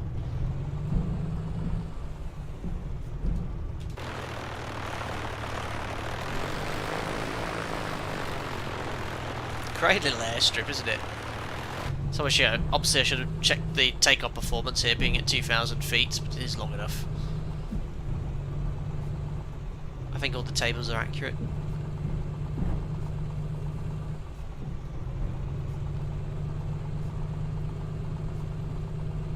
What a mega add-on. See the aircraft taxiing behind. That's David. Elevation 2,614 feet. You can always leave Jim behind if you're weight limited, that is true. Yeah, we're exact same weight, obviously Jim and I, and the baggage at the back, 90 kilos odd. We'll do the power checks as well.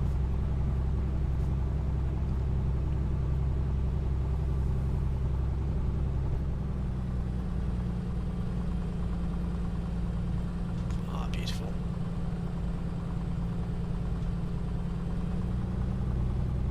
I don't know if there is an area for power checks, or we just have to block the taxiway. Windsock look is completely dead. Although, you always take the windsocks in Microsoft Flight Simulator for a pinch of salt. What are these here? Oh, rocks. I thought they were some sort of animal. Right, well what we'll do, we won't block the taxiway, we'll go right over here in the corner.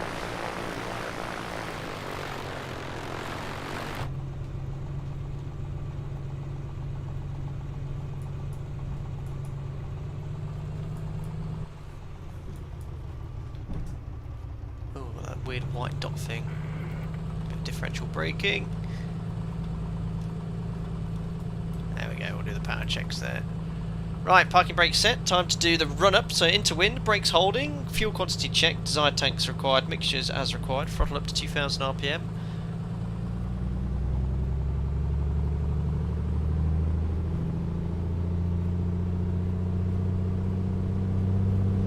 There we are, so 2,000 RPM is set. Engine instruments check, so T's and P's in the green, fuel pressure's good, all temperatures in the green, cylinder head temperatures in range, EGT, gyro suction, and the ammeter is charging. Now we'll do the mag check.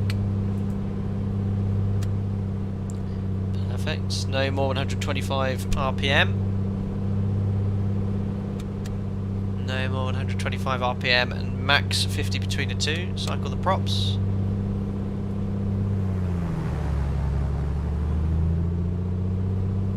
Big Smoke, I thought you had to do a run up on the first flight of the day. Every sector, isn't it?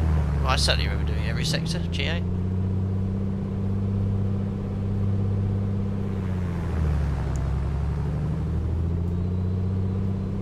That's 1,500.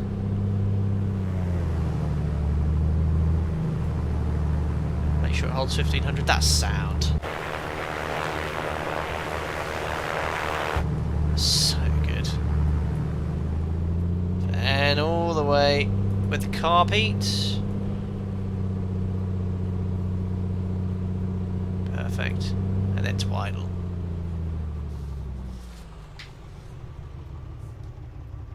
Perfect. Engine doesn't cut out. Holds about 600 RPM. Excellent. Before takeoff then. Controls. Free and correct. Rudders. All look good. Elevator trim is neutral. Rudder trim is set. Door is latched closed. Flaps will select natural flops again. For departure. And fully rich. Full forward for the RPM. Carb heat's off. Engine gauges we've checked. Pitot heaters not required. Strobes can come on. Turn on the landing lights just for departure as well. And we're ready for takeoff. Remember, all takeoff. Rotate at 85 miles an hour. November 6229 Sierra's taking off runway 17 IFR departure south. So, parking brake released. Toga's in chat. Let's go to Santa Barbara.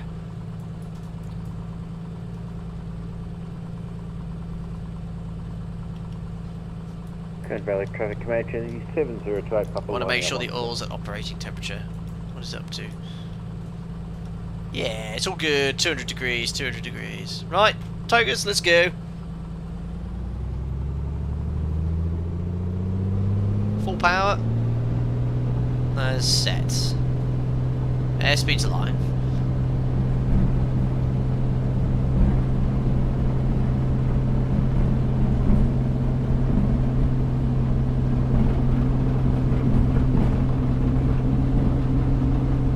85 miles an hour, rotate, we're airborne. Lifts off so nicely. Perfect. Positive rate of climb. Gears coming up. Make a right turn over the lake. Little stutter.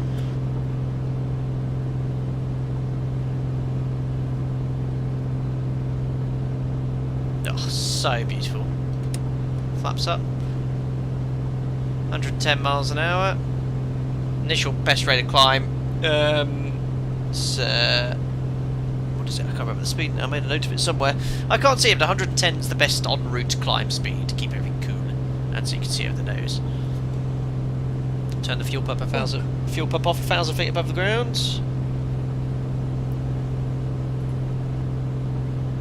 So nice. And we'll continue towards the southwest side of the lake. And remember, we're going to be following that valley initially, flying IFR but VMC, and then hopefully we'll pick up the Echo Hotel Foxtrot VOR, and then as soon as we can we'll fly direct. Climbing up to 8,000 feet for this sector. So there's 1,000 feet above the ground. Fuel pump off. Oh, should have been on for takeoff. My bad, guys. So that can now come off. Landing lights off. And we'll reduce to 24 inches of power. And RPM to 2,400. There we are. All configured for the climb.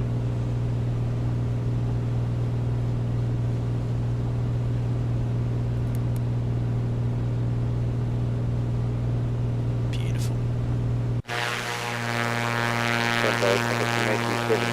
Bye bye Kern Valley.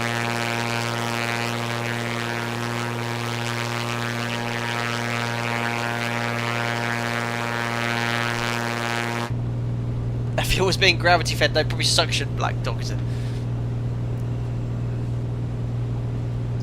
That just ensures there's sufficient fuel pressure. I'm not 100% sure.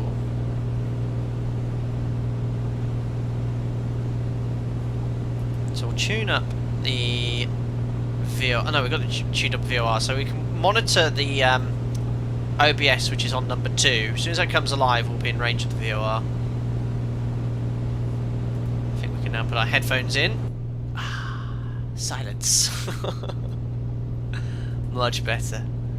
And it's climbing much better than it did. It's climbing much better out of than it did out of Death Valley, because A, we're a little bit lighter, B, it's much. Well, I say it's much cooler. It's 25 degrees. It was 40 in Death Valley. You really notice that performance difference. So town of Lake Isabella. Oh, someone said use Tobii eye tracking. That's actually quite a good idea, but. Lower the nose, look, just to check ahead. That's what we used to do in the Cessna, every 1,000 feet, lower the nose for a second, make sure there's no traffic, then pitch back up. That's the town of Lake Isabella ahead. Yeah, Tobii eye tracker I only really like for manoeuvring.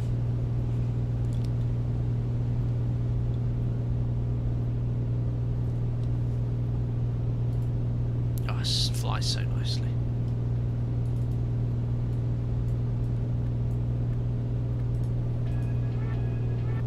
110 miles an hour, just get that trimmed out.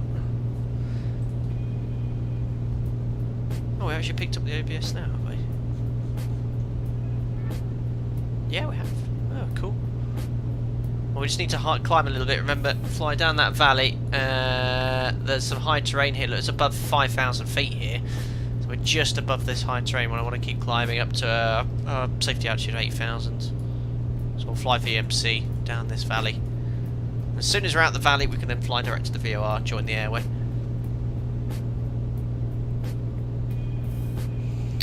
Definitely suction fed.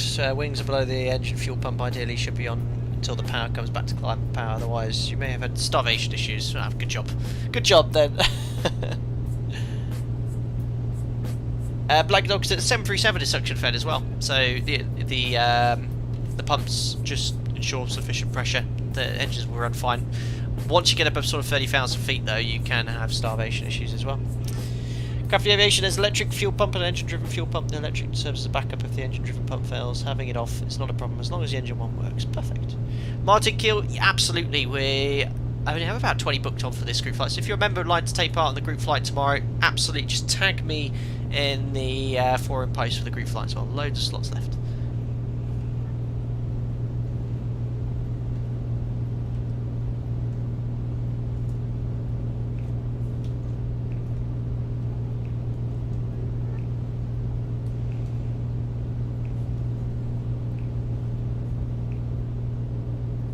that's so good.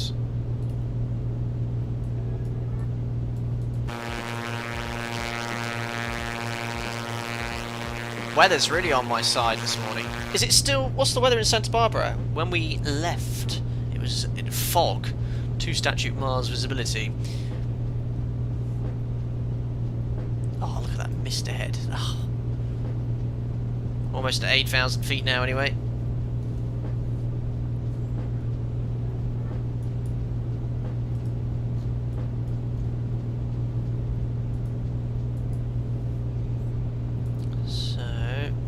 The climb. So I just want to go here onto direct. I'm going to select the VOR, which is Echo Hotel Foxtrot. Enter.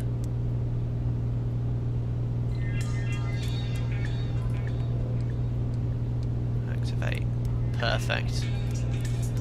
So the GPS is now giving me direct to the VOR, but we're going to switch that off and go to conventional navigation. So what we're going to do is select VLOC. There we are. So this is now DME information, VOR information, not from GPS. So it's sort of what I'm doing now. I'm cutting out this waypoint, I'm just routing directly to the VOR because I've already managed to climb higher than I did on my test sector. Oh, should be leaning the mixture slowly as we climb as well to get better performance. Watch the cylinder head temperature increase and the EGT.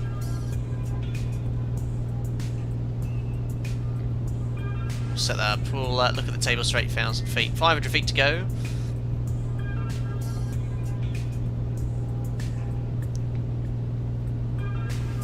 Would you ever fly GA aircraft again in real life? Luke, doing stuff like this makes me want to do it a lot.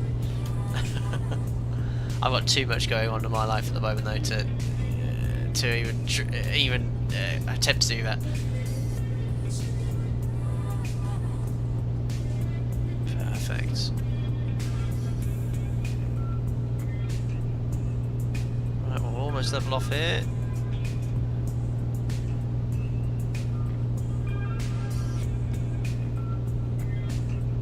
So I'll pitch nose down now. Attitude, power trim. Let the aircraft accelerate. It's a pleasure to hand fly.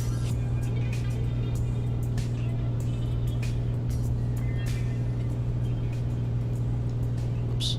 Too busy turning the music down. I've ballooned 100 feet.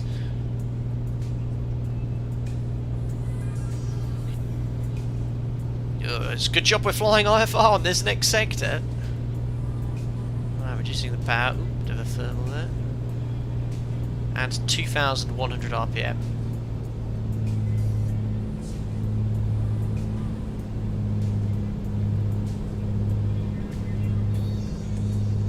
And we'll look at the tables, set the best fuel economy for this height. Now we use the fancy monitoring system here. We'll do it a little bit differently this way. I think it's a bit easier to do this way. Is just actually set the mixture until you get the required gallons per hour based off the tables.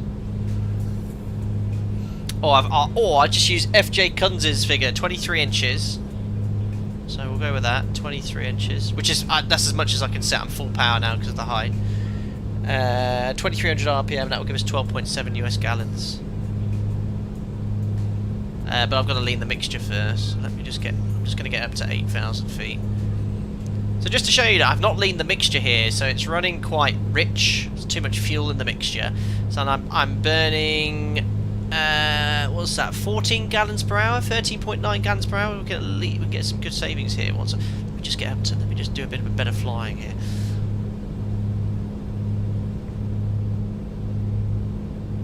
There we are. So that's all trimmed out. Quite trim yet. Hold on.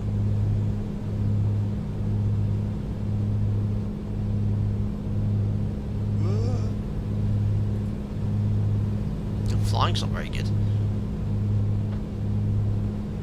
My flying, that is. Blade's doing an amazing job. I just want to bang on 8,000. This doesn't have an altitude hold feature. Well, it sort of does. It just doesn't. You can't. You have to put it exactly at the correct altitude. That's all.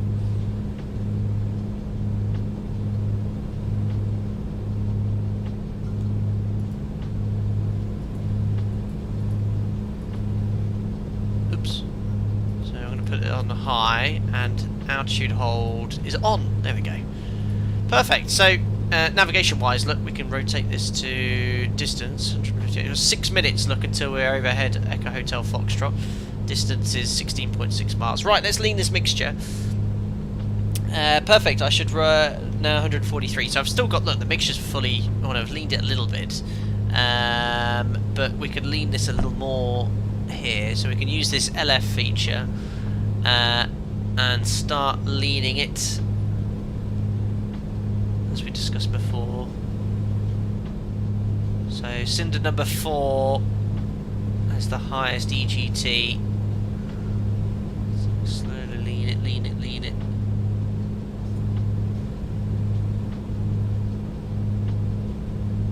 Got 22 inches, 2,100 RPM.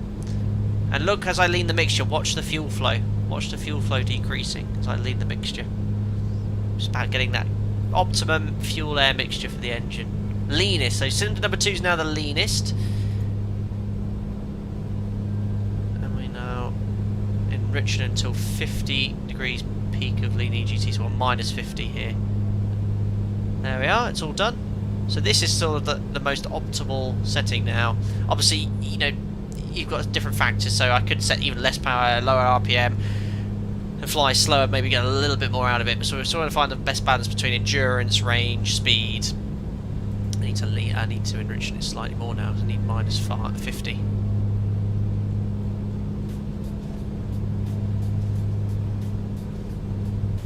Ooh, that's running a bit rough there. Oh yeah, look at that. I moved it way too quickly. I was on a bit of the rough side there. Alright, I'll leave it there. It's always better on the richer side anyway, cooler.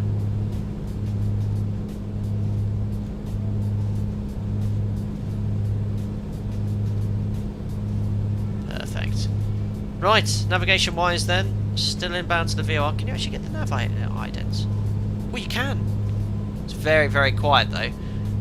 So the Morse code's dot dash dot. I don't know if you can hear that. There you go. That is Echo Hotel Foxtrot.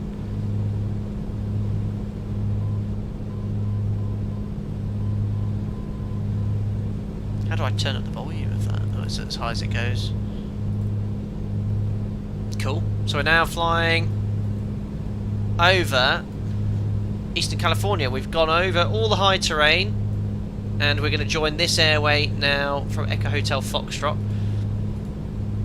And the Victor 138, the minimum altitude is 3,000 feet, so we're already up at 8,000, so that's absolutely fine. Beautiful. ETA will be 53, so it's about 30 minutes, probably plus 10 manoeuvring, so landing in about 40. Look at all that mist, early morning mist here. Tuned identified, we've done it properly, Stephen.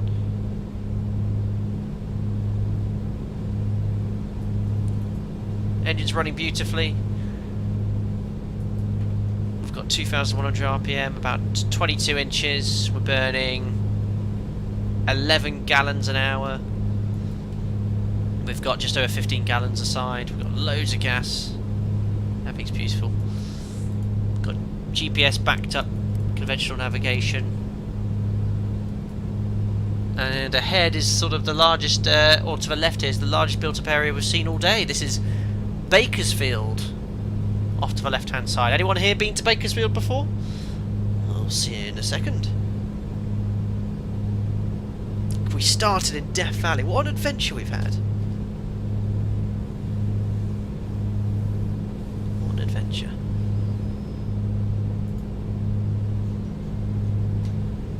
Come on, don't forget any ATC. It'd be cool if we do. Stefan, you have 2 out of 10. Oh dear.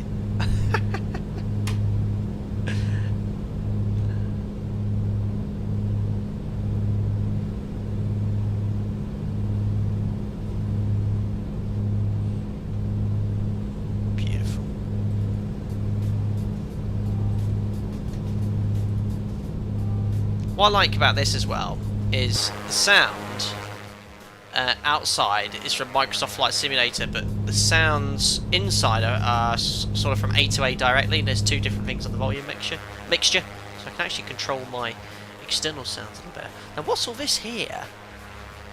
This sort of area. What are they doing here? Oh, Stephen, like I said, it's basically a huge oil field with a town in the middle of it. Oh, is that? Oh, are those the oil fields? Oh my goodness, yeah. Look at all the oil wells. These are all oil fields, aren't they? Whoa!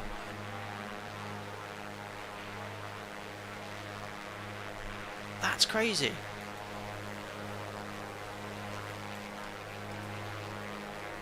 That's huge. There's Bakersfield Meadows, anyway.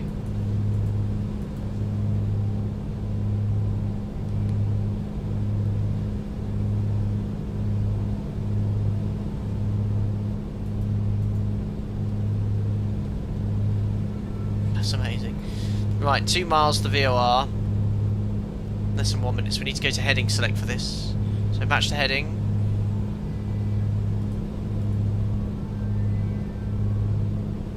Let's just check the track. The next radial is 196 outbound, so 196. Okay, it tells you. I love the GPS. Tells you when to turn to intercept it perfectly. Turn 198. It's saying 198. We're going to go 196 on the course. We're overhead the VOR directly.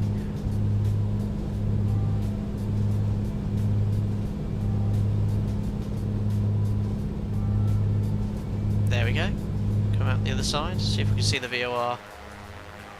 There is the VOR. Look. Can you see it? That's the VOR there. Just going under the wing.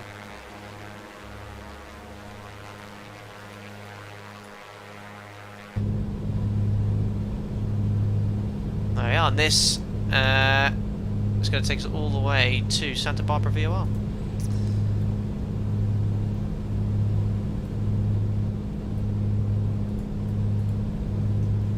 And what we can do is actually see if the Santa Barbara VOR is active yet. So we'll look down here on routes. It's 14.9, so we'll tune that on box 2.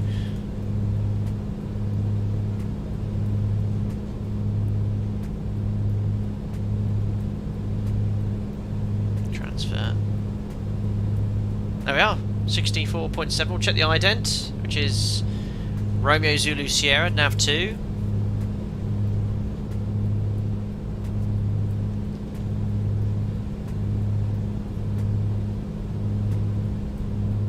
Can't hear it. Don't have to turn the volume up or anything, do I? How do I turn up the volume for nav 2? Don't know. Anyway, I'm pretty confident. We line up the OBS 196 should line up nicely. It is. I'm pretty confident that's correct. Look at that. Well, I might as well put that on box 1 then. So heading select again. 1149 active. See inbound, approaching it, it's 015, so it's going to be 195. 45. And it's high track, I think, high track. The V on the left hand side. For COM 2, this is for 1, where is it for COM 2? Ah, hold on, pull ID, push for bearing. They're all turned up to the highest level. So we should be at Santa Barbara in... Oh no, what am I doing? Just switch between the VRs, 14.9. 23 minutes. Right click to pull, thank you. Not on mine, it's not. Right, it's just to move the camera. Can't get into work, Crafty Aviation. Big Smoke, how far are you out for the VOR? We're now inbound to Santa Barbara, 59 miles to run. Using DME information, it can calculate the ground speed and time, so 22 minutes to go. The low track, high track, I think, is to do with sensitivity. Use high track most of the time. I think low is something to do with pause signal attenuation or something. Wing it, a slick trick with the autopilot. I believe you can use it to track, localise and hand fly the glide slope. Actually, that's the only way you can do it. Oh, really? So you can... yeah, because with this autopilot, you can override it at any time. So I've got it in now. I can trim to sort of just... the elevator, it makes it put on the elevator to keep it trimmed. But I guess, yeah, I can use... if I use disengage out hold, and then it'll just control the roll for the localise, and then I can just control its rate of descent with pitch. That's cheating. But yeah, my big question, guys, is descent power. So it doesn't really give anything in the provided manual, but looking online, it said use 15 to 18 inches to descend. I found I can't slow down. I certainly can't slow down below 125 miles an hour to start extending the gear and flaps. So what can you go to idle eventually? Or at what point can you go from 15 to 18 inches as an initial descent power setting to idle? That's like really, I'd like to know that one, because I'm struggling to slow down.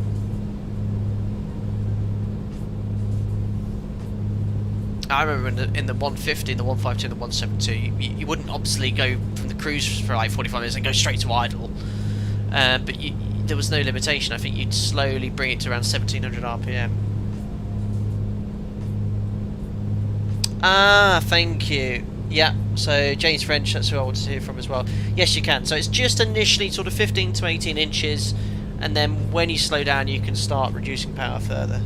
That's good to know, because I've been struggling to slow down with 15 to 18 inches. It's just to avoid shock cooling. Got you. Ah, perfect. Then, well, I'll use 15 to 18 inches initially, accelerating the descent, and then when I sort of slow down, everything's cooled down, I can use idle power. Perfect. This is great. Thank you so much for the input for the GA guys. You must remember, I don't fly GA anymore. Last time I flew in GA was 6,000 hours in a 737 ago. so we're very lucky. Fader controlled engines are just set where we want. It does it all for us. But obviously, we're a piston engine aircraft. You've got to respect it.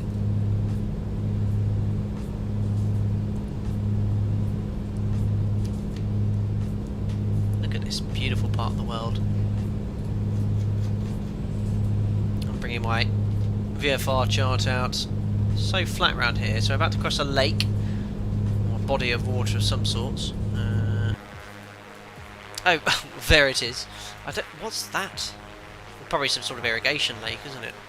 It's quite green actually here. And then continuing off here to the right hand side, we've got a built up area called Taft.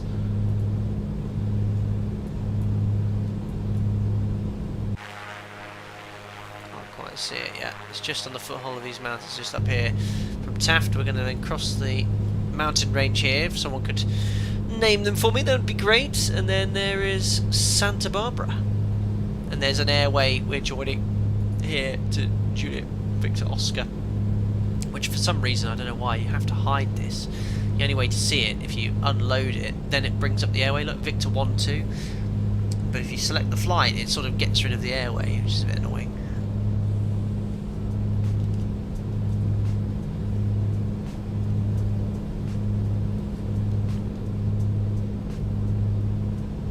It's a... oh, I didn't know that, James. It's a Cessna 172 engine with a pair of extra cylinders. Shock cooling is a consideration, but it isn't a big one. Ah, okay. That's what I mean, like, for climb and takeoff, you just set full power. On the Senecas or anything that's turbocharged or supercharged, you've got to be really careful. You know, you can overboost them.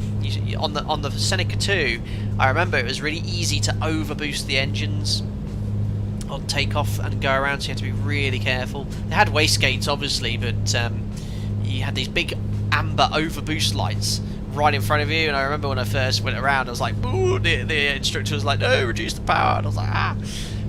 So I think I've sort of still got that. I want to be quite tentative with them, you know, gentle. Whereas this thing, obviously you can't ram it forward, but nice and smooth application of power, and you can go to full power, no problem.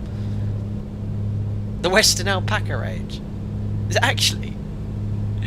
Yeah, will you be checking out the soon-to-be-released Echo of MX East Midlands Pyrenees series? It looks fantastic from the previews. Yeah, this looks very detailed, doesn't it? I'll take a look. FG guns for the approach 90 miles an hour and final. You have to touch with 85 miles for the runway. She's difficult to land. Yeah, I've been hearing about the real world aircraft as well. And on takeoff, it says on takeoff it sort of just lifts off the ground on its own.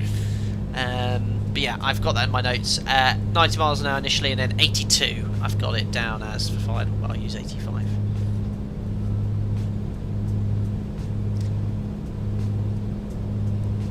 It's exactly 50% more engine than the Cessna 172, and as you were saying, not the most fuel efficient. I mean, what we're doing, 148 miles an hour, 125 knots, which is fast cruise speed.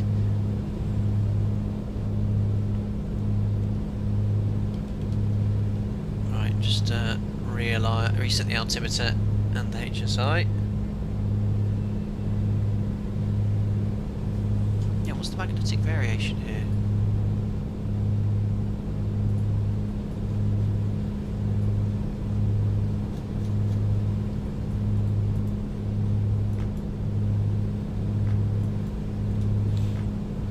.196. Oh, it's set it exactly the same. Rhyme with magnetic variation. If it's 10 degrees, so for example, magnetic compass is saying 195. We don't set 195. We set 195 plus the variation. That's a good thing that we're only burning virtual dollars on virtual gas. That is true, Stephen.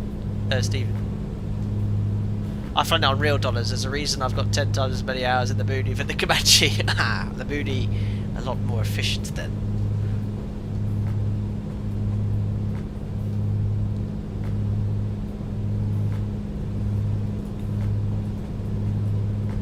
It's flying this really accurately. This is a GPS line, but we're following the VOR radial based off this. Only just off it. Obviously, you've got the option to fly GPS too. Deviation West Magnetic Vest. I can just about remember that acronym.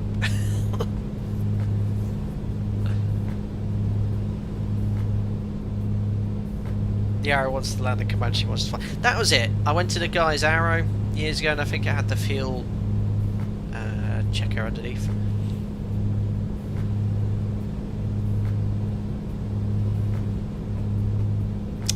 JH Buddy, you lost your directional gyro on my long cross-country flight. All by compass magnetic deviation. It was a long day. Lovely.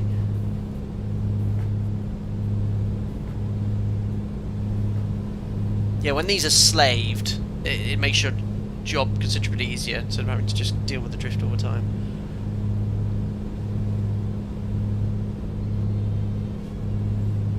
Let's have a look at some of these features anyway as we're en route.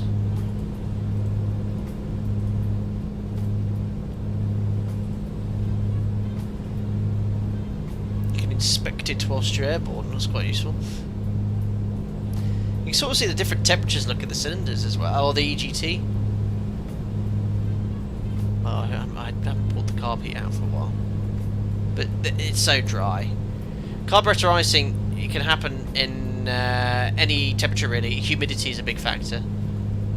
But because it's so warm in the carburetor, look. Even with it cold, it's sort of 20, 22 degrees, 21. But any moisture there would freeze. That mounted on the nose is looking mighty high. Yes, we should be above it. Although I will just check the minimum en route altitude for this airway. Give me 2 seconds. It's 90. Oh, we're 1,000 feet low. Do excuse me. I've made a slight catastrophic error. There could be a reason why it's 9,000. Let me just see what the high points are here. Good job we're not... IFC, what's the MSA in this on grid more? It looks okay. It's going to be these here, isn't it? What's the high points here? 5,000.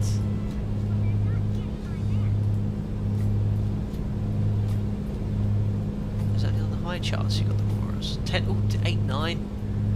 I best climb up. Is it 10,000 I'll have to go to on this track though? Yeah, I'm not risking it. I'm just going to get to the minimum altitude. Let's go to 10,000 feet. I'll leave the mixture where it is. I'll just enrich this slightly. I don't want to overheat anything. We'll do a cruise climb.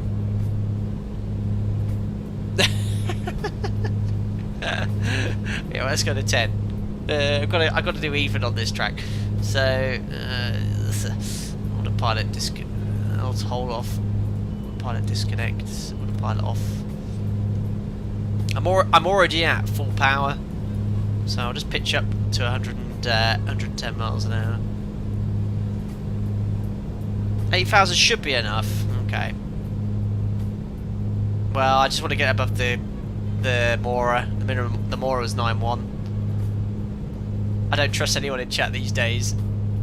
What's the temperature down there as well? Outside temperature. Oh, 20 degrees. That's lovely. Oh, that sound. It sounds like. Let me just turn the music off. It sounds like you're climbing. Just the sound is excellent.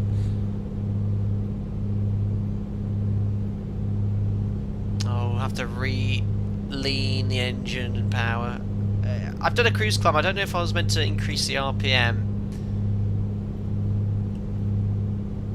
Alright, we're trimmed out for 110 now.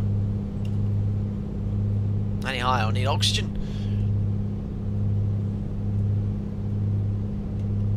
Let's increase the RPM slightly. Some bigger chunks, bites out of that air.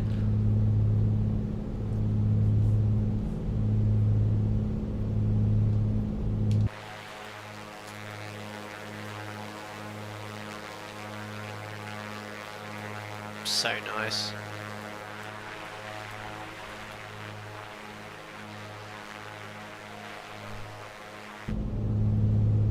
James French, in terms of sound, I think it's the most realistic jet aircraft I've ever seen in a sim. Yeah, they've got their, as I was saying earlier, when you fly this aircraft, they have a separate, and the volume mixer application open, which I think is plugging the sounds in. It's not Microsoft Flight Simulator. I've not flown in a Comanche, but I've flown the Seneca GA obviously, and it's just not just the sound, the actual recorded sounds of the exact engine. It's just all the sort of the wind sound, the background sounds, all the clicking and tweaking. It's great. Yeah, so I hadn't heard much about I had heard of A2A, but they were, from what I've been sort of reading, the creme de la creme for GA in was it P3D and FSX? I've been they've been a developing aircraft for a long time. I think this is, was it 3 years in the making since the release of Microsoft Flight Simulator.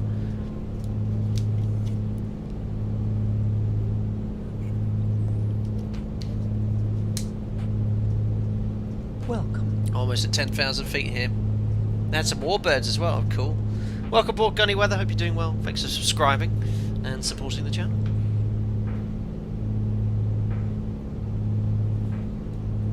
Almost at 10,000. Just playing it safe. Also, massive thanks to everyone that subscribes. 89,000 subscribers now. We surpassed that, I think, a day or two ago. Not long till 90,000. For those of you familiar with the channel, since passing 50,000 subscribers, we've done a charity stream every time we surpass another 10,000. So last charity stream at 80,000 subscribers was just over a year ago in the Felis 747.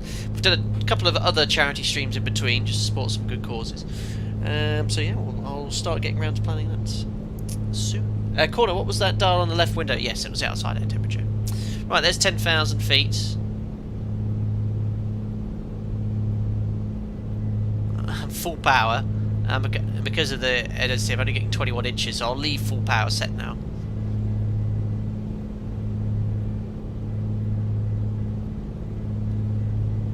Can anyone see the sea? Can anyone see the Pacific Ocean?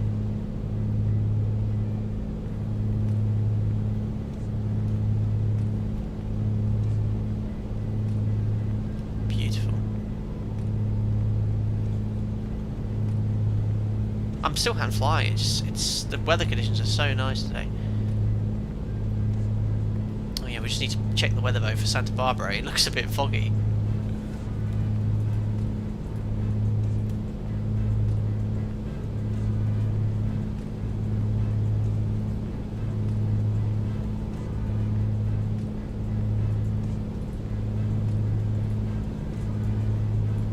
Oops.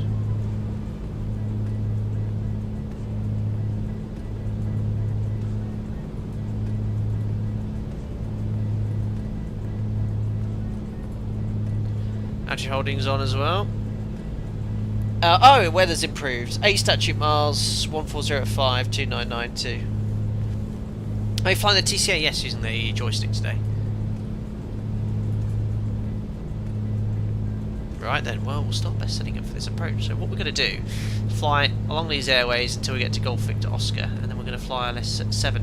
And what we can do, there is a procedural approach we can actually fly here, which is pretty... Actually, I've only just realised this. So this is an airway. This is an actual airway. I'll just unload this for a second.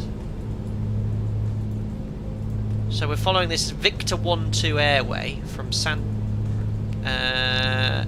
Marcos to Gaviota, and from I don't know why I went Italian there. From Gaviota, if we go here to the ILS, is actually a transition look from Gaviota down to 5,000, then 3,500 via Yoni onto the ILS. So we'll do that all the way in, and it's going to be a proper IFR flight. Scattered at 200. Oh, so yeah, hear that beeping? That's the autopilot asking, can you trim? So I'll trim nose down to help out. Cool, so what we'll do, we're going to maintain 10,000 feet until we get onto this chart, and then, annoyingly, I've got to keep unloading this. This is the only way to see the airway, it's been a pain, this. 6-4, so we'll go down to 7,000 feet. After passing San Marcos, we'll descend to 7,000 feet, and then as per the chart. That's great.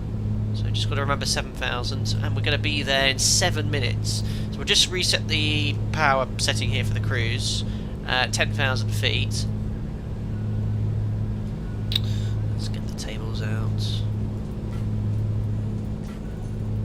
Oh, there's such a great little manual here as well. Well, I don't know why my PDF document jumps so many pages.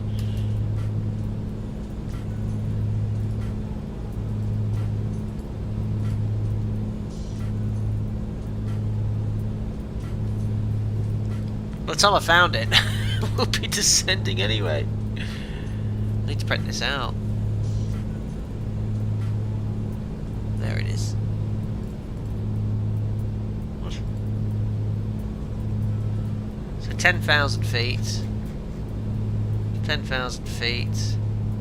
See there, look, for 163% power we can't actually set it because we're so high. 19.6 inches at 2,400. Well, we'll do a slightly slower one. We'll do 17.4 inches, or 18.6 at 2,200. So 18.6. 2,200. We can take a bit of power off.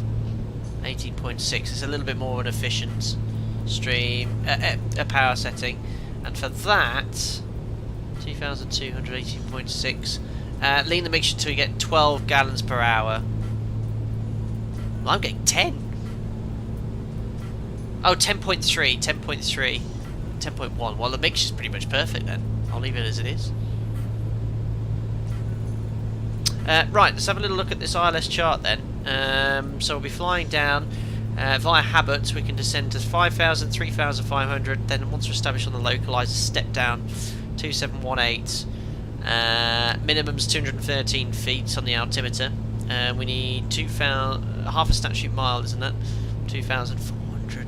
Oh, US charts. I think it's half a statute mile. So it should have sufficient. It's the scatter cloud that could bite us. So we'll keep an eye on that. And that's it. And then we're going to start our descent pretty soon anyway. 5 minutes. Ooh, what's happened there? Oh god, it does look misty over there on the coast, doesn't it? What's up with cinder number 2? Why is that blinking, experts? 1,400? Is EGT a little warm, maybe? I think it's because that's... I know why. Because I was leaning to that engine earlier, wasn't I? Yeah, it's because I was leaning, and that was the one that peaked first earlier. Oh, Gaviota is seagull in Spanish. There you go. Learn something every day. Right, well, based on everything I was saying, I'm now going to start our descent after getting up to 10,000. But look, it was the safest option. We know the Mora was 9-1 here. Oh, that scenery is so good. I can't believe This is probably the longest we've ever done on any GA stream in the 6 years I've been streaming. We've flown so far. Right, anyway, we're going to start our descent now after all that. So what I'll do, I'll turn off out disengage, but we can still utilise the autopilot and roll. And I'll slowly reduce the power to 15 to 18 inches. So what we're going to do is slowly reduce power, slowly reduce it to 15 inches. No backfiring or anything like that. And we'll slowly start descending. And I don't mind increasing the airspeed to sort of 160 knots here. A morning fog in California usually breaks midday. Oh, cool. Top of descent, chat.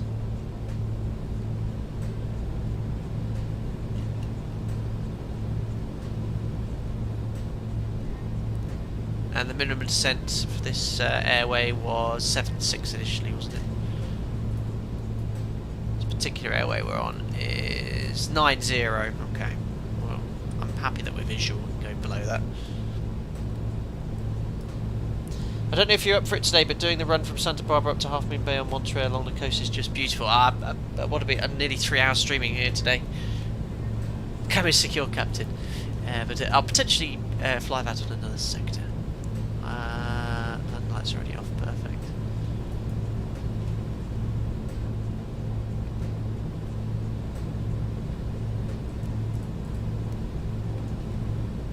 There we are. We nearly used half of our fuel. Started off with full wings.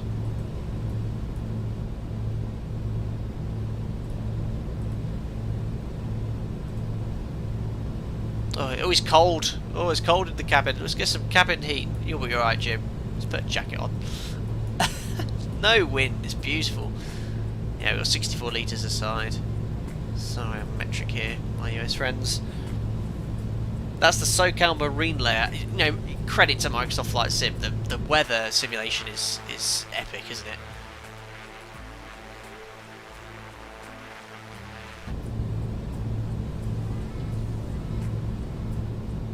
I'm just using a little bit more power now, and I've learned that I don't have to worry so much about shock cooling. Big Smoke's cold. It was 40 degrees at Death Valley to start the stream. Welcome.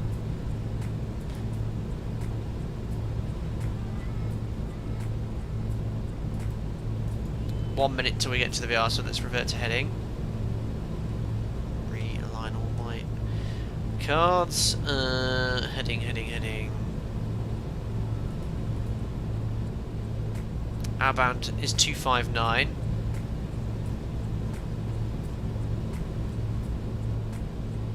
And we'll put the ILS frequency on standby. That frequency is 110.3.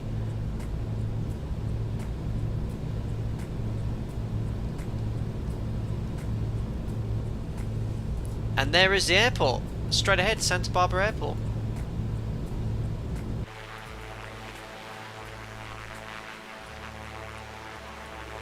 Scattered 200, still some low cloud, not that we can see at the moment.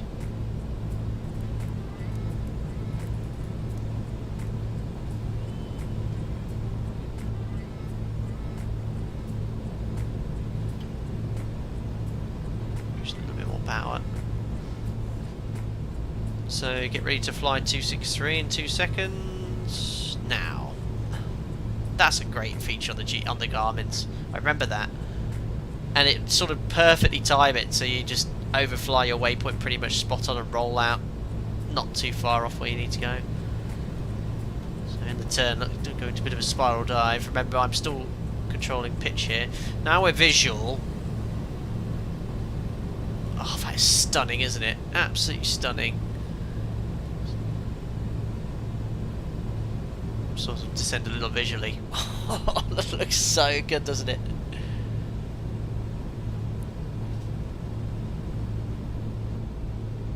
So we'll keep descending. MSA in this sector, once we get to these, is 5,800. Once we beam the airport, the MSA is 5,800. But we're visual anyway. But if you're IMC, you wouldn't want to go any lower. We're just coming out on that radial nicely.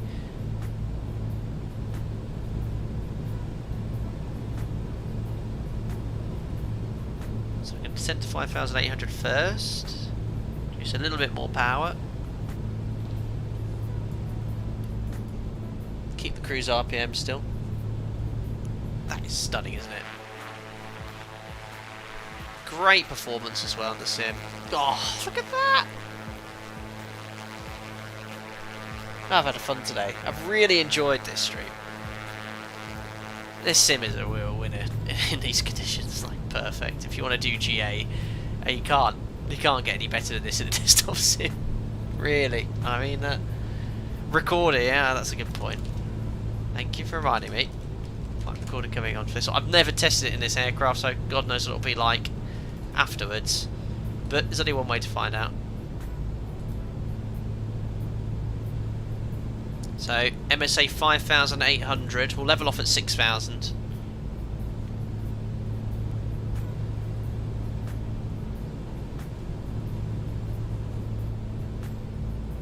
That track's perfect. So, you can see why the MSA is 5,800, look. So, there's 6,000. I'm going to keep the power at around 13 inches. I don't want to be going super fast here. And we'll tune up the next... Actually, I should have tuned up the VOR before the ILS on standby, shouldn't I? Right, there's 6,000. I want to go below the MSA here. So before 10.3, we'll tune up the 13.8 VOR. 13.8. Just like that. And then it's 1103.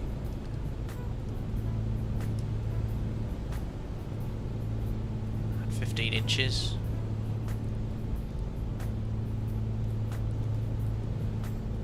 There we are.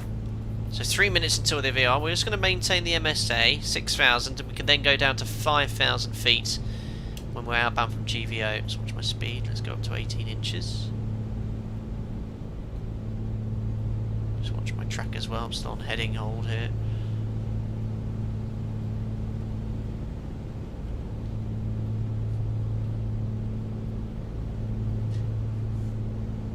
Show you guys where we are. There we are, we're flying on the airway. Once we get to Juliet Victor Oscar, we can go southbound on that transition there. That's what we're doing. So we're following all the rules and regs. We're above the MSA.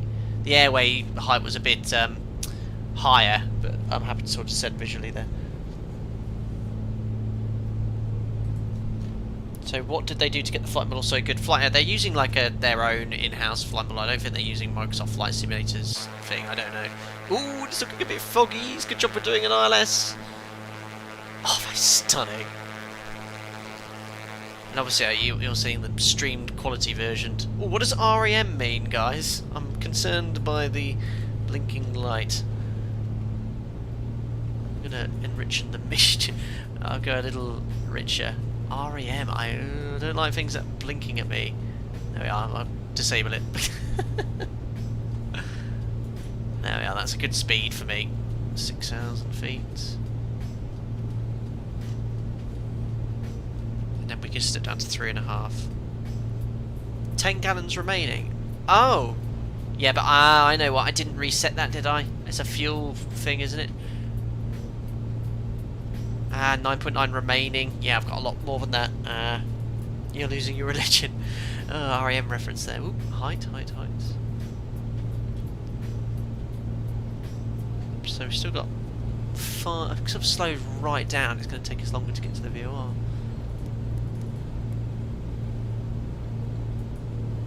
There we are. Stay above the MSA though. 5.8.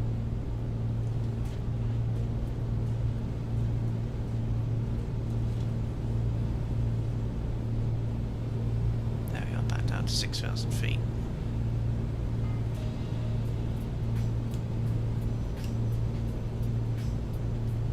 Oh, there's a lot of REM references going on here, if you believe they put a man on the moon. So, yeah, I forgot to reset this fuel remaining thing here. So 50 minutes, I guess. It thinks that's what it thinks my endurance is.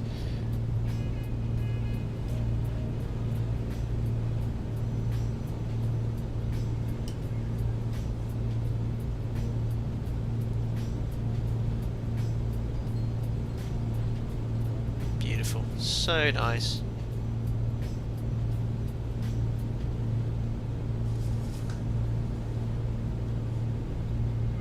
Oh no, I'm not flying very accurately. There you go. And now I am. I didn't actually put the course back on. That'll do. I've got a Unicom message. It's approach. 1254.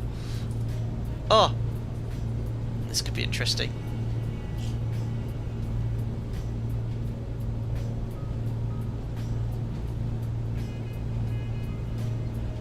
Oh, I've got ATC. Yeah, I don't think I've ever had ATC in the US with GA.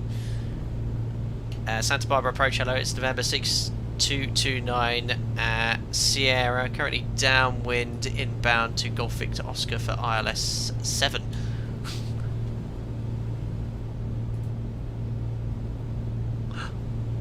No response.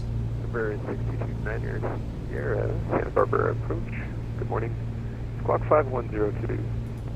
5102, November 6229 Sierra. Sorry, just confirm the squawk, sorry? The 7028 Papa also squawk, downwind guys, what was the from, squawk? runway 7. November 7028 Papa. Oh, sorry, yeah, I have got the wrong VOR there. To land, following the there. Comanche ahead of me, 28 Papa. Yeah, I had the wrong VOR there. What was the squawk? November 7028 Hand Papa, flying, just confirming that you are VFR, correct? IFR, 28 Papa. November 7028 Papa, Roger, Squawk 5122. 5122, 28 Papa. 5102. Thank you. I'm just gonna maintain heading here for a second. Well, I should go inbound. And remember 6229 Sierra, request vectors for ILS 7. November 6229 Sierra, you can expect that. I'm just sort of gone past the Now radar contact 2 miles west of the Gaviota VOR at the altitude. maintaining 6,000 feet on altimeter 29907. I think that's a guess. Not a bad guess, I don't think. Number 6229 Sierra, Roger, the Santa Barbara altimeter 29902, and I'll get the ATIS up in a second. Thank you. Just maintaining heading for now. Right, well, whilst that's going on, I will set the ILS up. November 7028 Papa, radar contact over the Gaviota VOR at the altitude. 075 ILS is 5,000 feet, 28 Papa. 1103. Yeah, it's going to have DME and ILS information now. 1103 and active on that side as well. So that's localizer and glide slope setup. So I'm just going to maintain heading now. We're going to get vectors. And I'm now, Okay, November 7028 Papa, maintain 5,000 flight present heading. Maintain 5,000 present heaven, 28 Papa. so you can see that we're just November 6229 Sierra, descent maintain 4,100, turn left heading 160. left heading 160, send 4,100, November 6229 Sierra. Oh, 4,100, so we can slowly reduce that now, and going on a heading of 160 degrees. Oh, this is wicked, I'm getting vectored, GA. I've reset the altimeter 299, I pressed B. Right, and then we don't need to worry so much about shock cooling now, because we've not so much in the cruise, so I'll set that 1,000 in 10 inches, and we'll descend down to 4,100. The magic B and D are your best friends in Microsoft Flight Simulator. Sync your DG and set the pressure setting. Right, I'll do 140 knots. November 7028 Papa, descent maintain 4,100. Center maintain 4,000, 7028 Papa. This is wicked. Negative 4,100. 4,100. Now, if you request flight follow, because we are IFR, but I suppose we're getting vectored now. Oh, can we get DME range now? Has it got DME here? Used to do 20 miles out, we're very far out.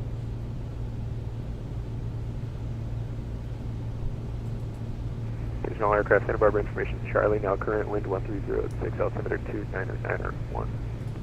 B, 2991 set. What does D do? It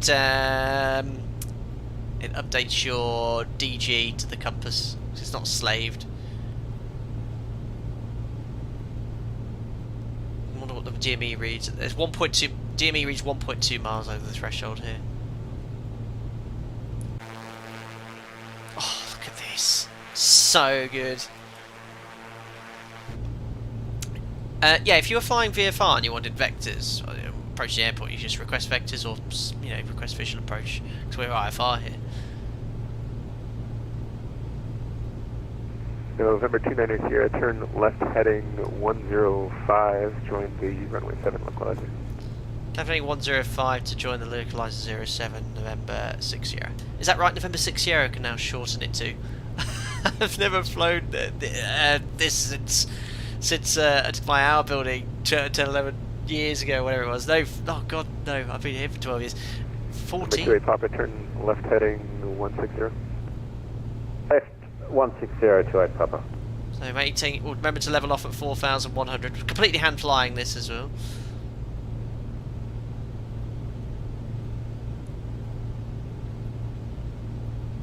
Just waiting for the localizer to come alive. We'll level off at 4,100. Just 29 Sierra in the US, thank you, 29 Sierra. I'll put that in big letters in front of me. I wasn't expecting ATC, this is wonderful.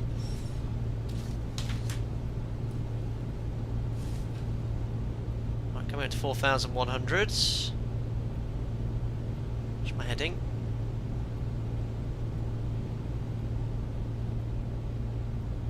There we are, 4,100, we'll pitch up. Localizers live. November 29 Sierra, 4 miles from Habit, maintain 3,500 until established, cleared ILS runway 7 approach. So 3,500 till established, cleared ILS 7 approach, and 29 Sierra. Right, localizer live, 3,500 feet will descend to. Oh, I'm hand flying this. Great fun. Right, localizer capture down to 3.5. Right, I'll increase the RPM, max RPM, mixture to full rich. Glide slopes are live, but I'll go down to 3.5.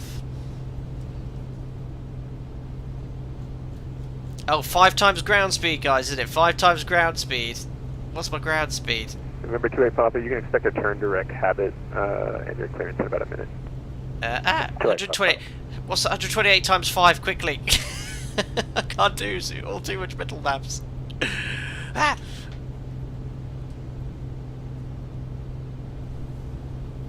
Right, let's do some approach checks then to landing. Fuel pump on, I've seen someone say chat, thanks for riding.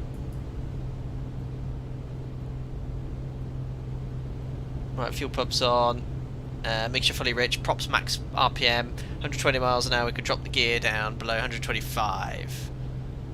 Fuel remaining, we know that's incorrect because I haven't updated it, that's my fault.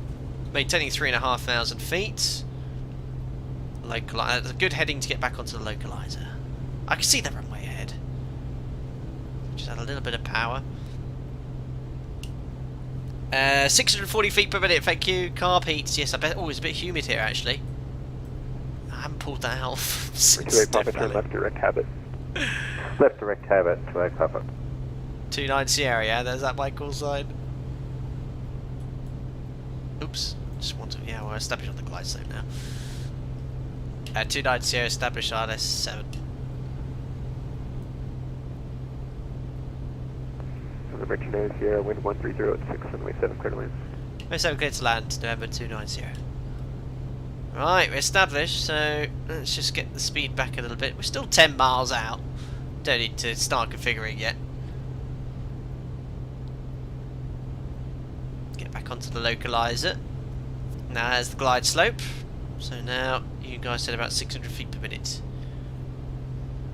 we'll start descending, and that's trim. Take a bit of power off. Take a bit more. We can go to idle now, if needed.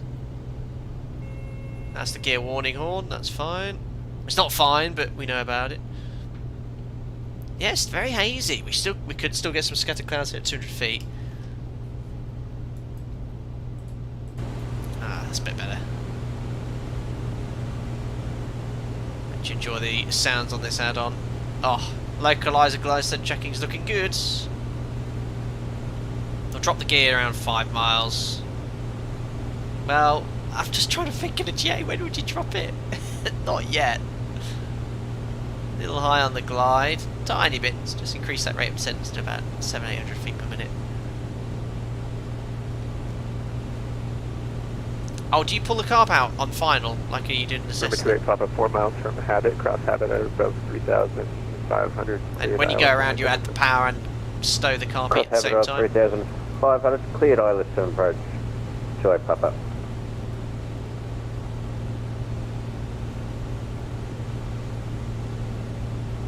This is VATSIM. V&E's up at 200 odd miles an hour. 210, 220. Right, a little bit left of centre line. Speed's good to drop the gear whenever I'm ready. And we're below 100 miles an hour for the flaps.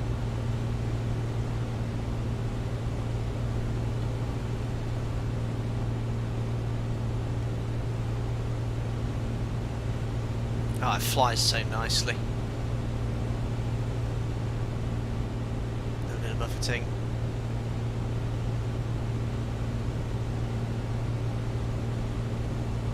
Oh, look at this haze. So good. Okay, thank you. I'll stow it then. Yeah, in the Cessna, on final, you used to put the carb out with all the way down to touchdown. If you went around, you'd add the power and the carb heat simultaneously to cold. So 7.1 miles on the DME, so it's around 5.5 till touchdown. Elevation's sea level here. A little bit high, only a smidge, and a little bit off the centre line. If we get a bit lower, it could really might get a little drop of visibility here. Right, brakes, undercarriage, just drop the gear. Gear down, wait for the green light. It's got a lot of drag. Down and locked. Take one notch of flops at around 1,000 feet. Look at that drag. Increased. So brakes good, undercarriage is down, mixture fully rich, prop fully forward.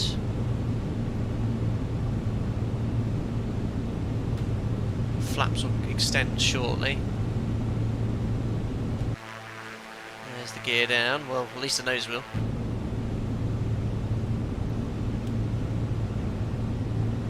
Just get below 100 miles an hour. Approach 28 Papa established ILS 7. Into the fog, but I can see the approach lights. A little bit off No, localizer. number 28 Papa, you're 7 miles in trail of Comanche, wind 130 at 6, runway 7 clear to land. Number 2. Retrimmed. Check Get below 100 miles an hour for 28 Papa. flaps. So there's 100 first. Well, still quite far out. There's 1,000 feet though, so there's 100 miles an hour. Natural flops. It's just like in the Warrior. You take the flaps down. It's just a handle, guys. It's just like a handbrake handle, and you get this little poof. Look, this little notch is great. Right, start slowing down to 90.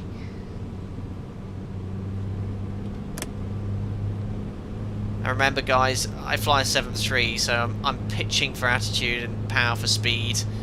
That's the way we do it in the jets. I know in this you pitch for speed and power for rate of descent. But I know you can fly it this way.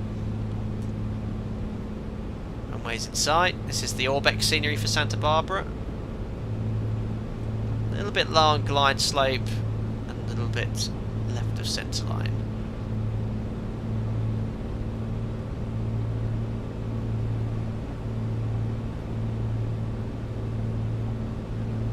Ignore the duration, that's because of the I didn't reset the fuel flow. Oh, the amount of fuel on board. A little bit of fast here, so just take a bit of power off, aka pitch up if you're a GA Warrior.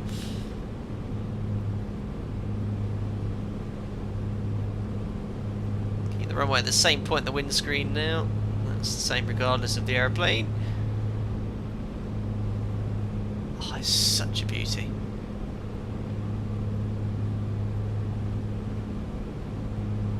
Show off if I 7.3s, no! I'm just comparing it. Well, hopefully I won't get a stutter. Oh, did I actually start the flight recorder? No, I'm starting it now. I think at the same time when to start the recorder, ATC came online, so I've just spotted it. Oh well, that's perfect timing. There's any pappies or vazzies or anything here, so I'll just keep that picture. A little bit high on speed.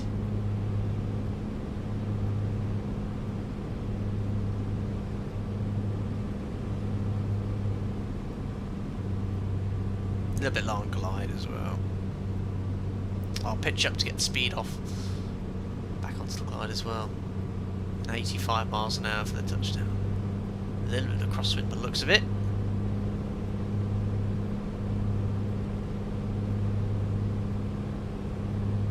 Right, over the threshold will cut the power.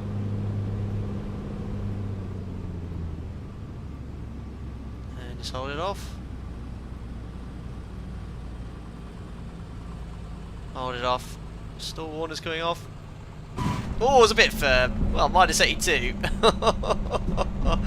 Ladies and gentlemen, welcome to Santa Barbara. We'll take the first right here on the Alpha. Flaps coming up. Ah.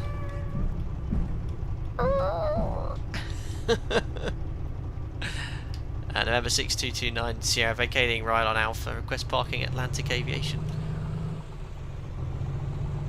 He's like, probably, where's that? November 29er Sierra, proceed on Alpha, cross runway 15 right and 15 left at Alpha, then right on Bravo to Atlantic. Alpha, cross 15 right, 15 left, right on Bravo to Atlantic. Thanks a lot for the ATC, November 6229 Perfect. I know. I just realized Atlantic's actually on the north side. I think that signature is on the south side. Do you want taxi to the north GA parking? No, to the south's fine. I can see it on my chart to right on Bravo, and it's Spitfire Aviation as well. Perfect. So I'll show you where I'm going. I went there on my practice stream. So we're going to cross 15 right, 15 left, right on Bravo, and then there's Atlantic Aviation, Spitfire Aviation here. It's quite a cool little hangar I wanted to park in, or push the aeroplane into at least. So there we are. We've made it down.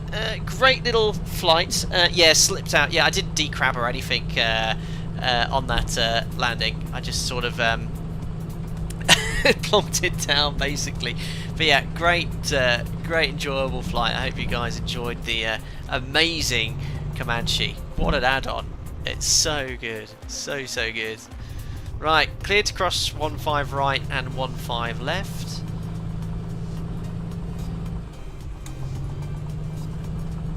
So good.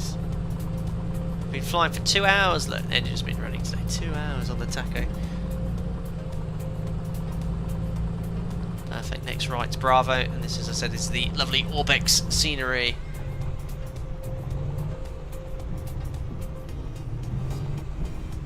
Perfect. And I don't think I've broken anything all day. Sounds great. Well, I've done all the after landing ones. Flaps up, strobes off, fuel pump can come off.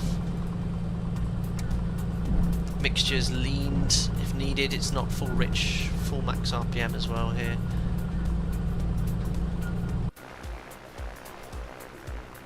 Crack over the sounds of Microsoft Flight Simulator, it's a little quiet here.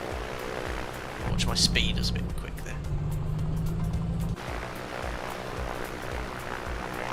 Atlantic Aviation's over here. We're going to go park near this hangar.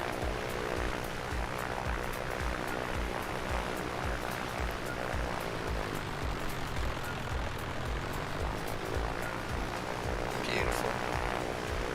Aircraft not broken, check right past. Well, the weather wasn't too bad in the end. I think the Scatter 200 wasn't really in the sim.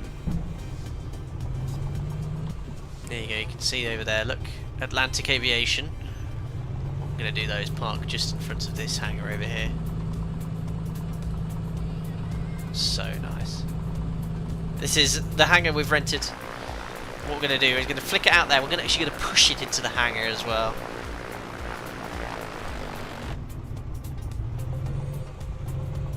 We started in Death Valley, Furnace Creek, and we're here in the Pacific Ocean. Watch my wing on that nice. Is that a Chevy? don't know, right.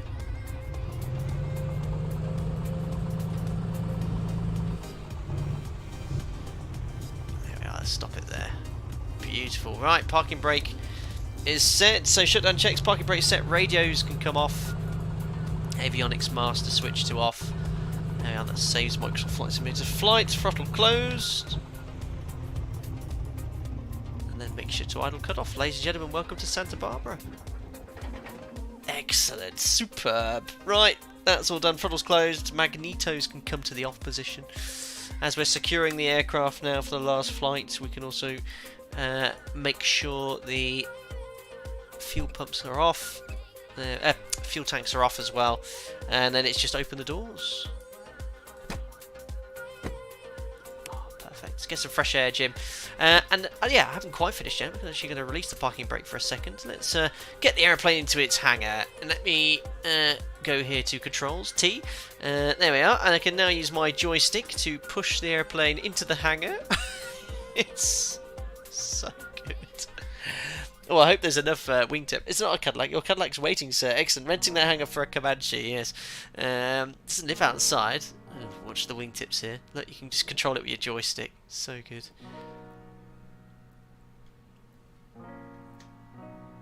Get rid of fly line for this. God knows how much this hangar would cost to rent. Don't forget to empty the ashtray. Yeah, yeah. You can look. You can really turn it really sharply as well if needed. That'll do. Perfect. Right, tow bar away, parking brake set. There we are. And let's just make sure I didn't break anything today. Look, so just to show you, maintenance, so 2.5 hours logged now in this aircraft, 2 hours on the engine. We've got 88% oil, plenty of fuel. Inspect, everything's green, we've not broken anything during the flight here. Everything's cooling down here nicely, all the cylinders are in the green. Battery is off as well, so that's not discharging. Beautiful. What an add-on. What an add-on. Really enjoyed that flight. Excellent. What do you guys think? Let me know in chat, and I'll debrief it there. Oh, look at that. Jim and I are ready to go on holiday. Basically, I hope you brought your swim shorts. Excellent weather, very nice. Better than 40 degrees when we left Death Valley earlier. Don't forget to empty the ashtray. I saw renting the hangar for Comanche. I saw as well. Atlantic Aviation on the Pacific Coast. Good point there, listener. Lean mixture on the ground. Oh, really?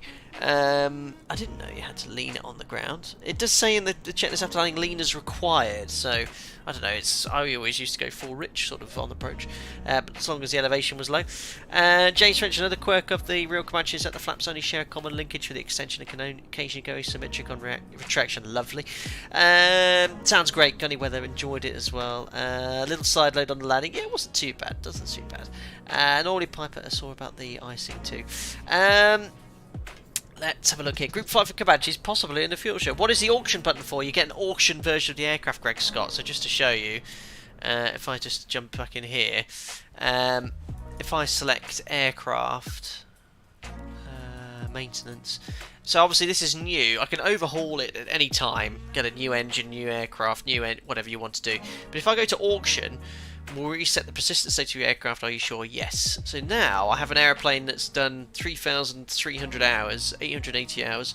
Look, the battery's knackered. If I go here to engine analyzer, inspect, I've got a starter. The starter is showing its age, the gear is worn and it's not cranking quite as hard as it should. Will this only get worse? A failed starter only means you can't start on the ground, it's not dangerous in flight. So it's still airworthy. The crankshaft, oil pressure is good enough, the engine's not as quite as tight as it should be, which indicates the crankshaft bearings are likely wearing down. The wear creates larger clearances that allow more oil to slip through. So note your oil pressure. Strong oil pressure is a good indicator of the health of your crankshaft bearings and caps. So if you see a drop in the future, it's probably time for a complete engine overhaul. So there you go, and it does it something different every time. Look, if I auction again and re-inspect, look, the alternator, red. The alternator is shot and not putting out any voltage. It needs a complete overhaul, not airworthy. So I can fix it. Look, there we are. I've got a brand new alternator. So you have to service the cylinders, replace the cylinders. Look, it's a lot going on here. Airframe inspect.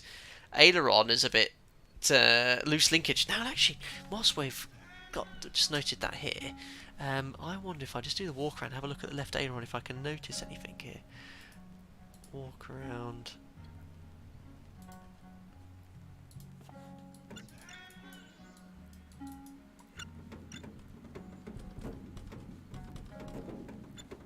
Is it squeaking? Let me check the other one. Is it that squeak? Look, listen. So that one's not making any squeaking. it's not noticing now. Maybe no. Is that the flap? No, that's the aileron. That's the flap over there. Look. Hear that? If I go over to this one, no squeaking. Do you reckon that's the way of diagnosing it? Oh, squeak, yes, that's the indication. Amazing. So if you look here, and then the other one was squeaking. Amazing. WD-40. That's what you need. That's what I mean. This is the level of realism you're getting. Very cool. Right, well, we'll end it there. Great add-on. It's available for $50. Go check it out on A2A Simulations website. It's a lot of money, but like with the Challenger 650, you're getting an awful lot of plane. You can fly around the world, keep a log of your hours, your tachometer, make sure you maintain it. Don't abuse it. Be careful, reducing power gently in the cruise so don't shock all the cylinders. Treat it with respect, and like an aeroplane in real life or a car in real life. Treat it with respect, it'll look after you. Amazing. Right, we'll call it a day for now. We'll do some more flights for this for sure in the future. Great add-on.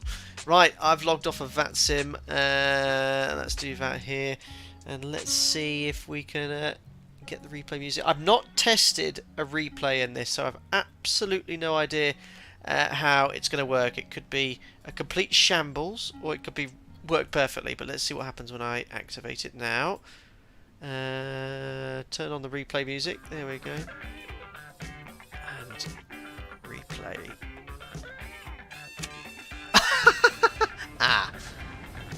Maybe let me just pause replay here for a second. Oh no! I've broken the prop. That's not good. Where's my propeller gone? That's something to do with the replay. Let me just have a look here. Propeller.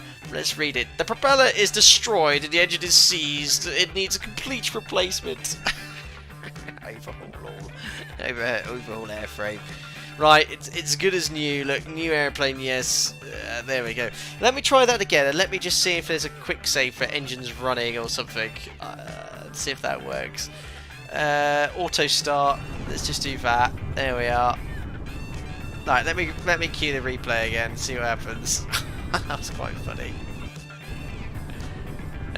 Pause replay. Oh, yeah. Oh. Alright, I've got to do the engines myself. But we can have replay. I'm controlling everything myself though. Flaps. It's fine. I'll try and match it all as per when I was flying. Ignore the fact the door's open, we'll go back side. Let's see how it looks here.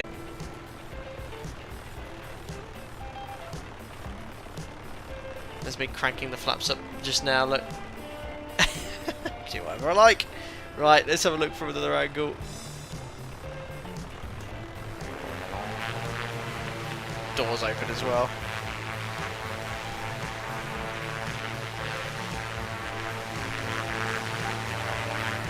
You guys, yeah, I don't know if that was a stream issue because it's not come up. Everything's 10 out of 10 my side.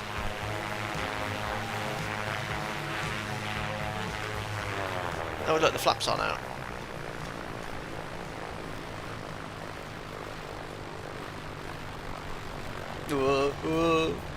I think my landing in Kern Valley was better, that's for sure.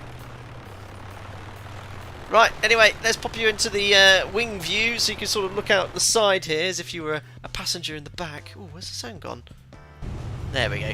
Excellent. Well, I hope you enjoyed that today. As I said, this aircraft is now available to purchase and enjoy in your Microsoft Flight Simulator we had a great 2 seconds today. Thank you very much to everyone that donated for your generosity. To all the members, we've got the group flight tomorrow morning, so please, if you want to take part, just tag me. No problem at all. We'll get you added as well. So great giveaways for you this week. To all the regular viewers and subscribers, thank you very much for the support. We'll see you all again very soon for another live stream. Yes, I've got the members group flight tomorrow, but then I'm away for a few days, so it won't be anything until the middle of next week. So look after yourselves, and I'll see you all then. Cheerio!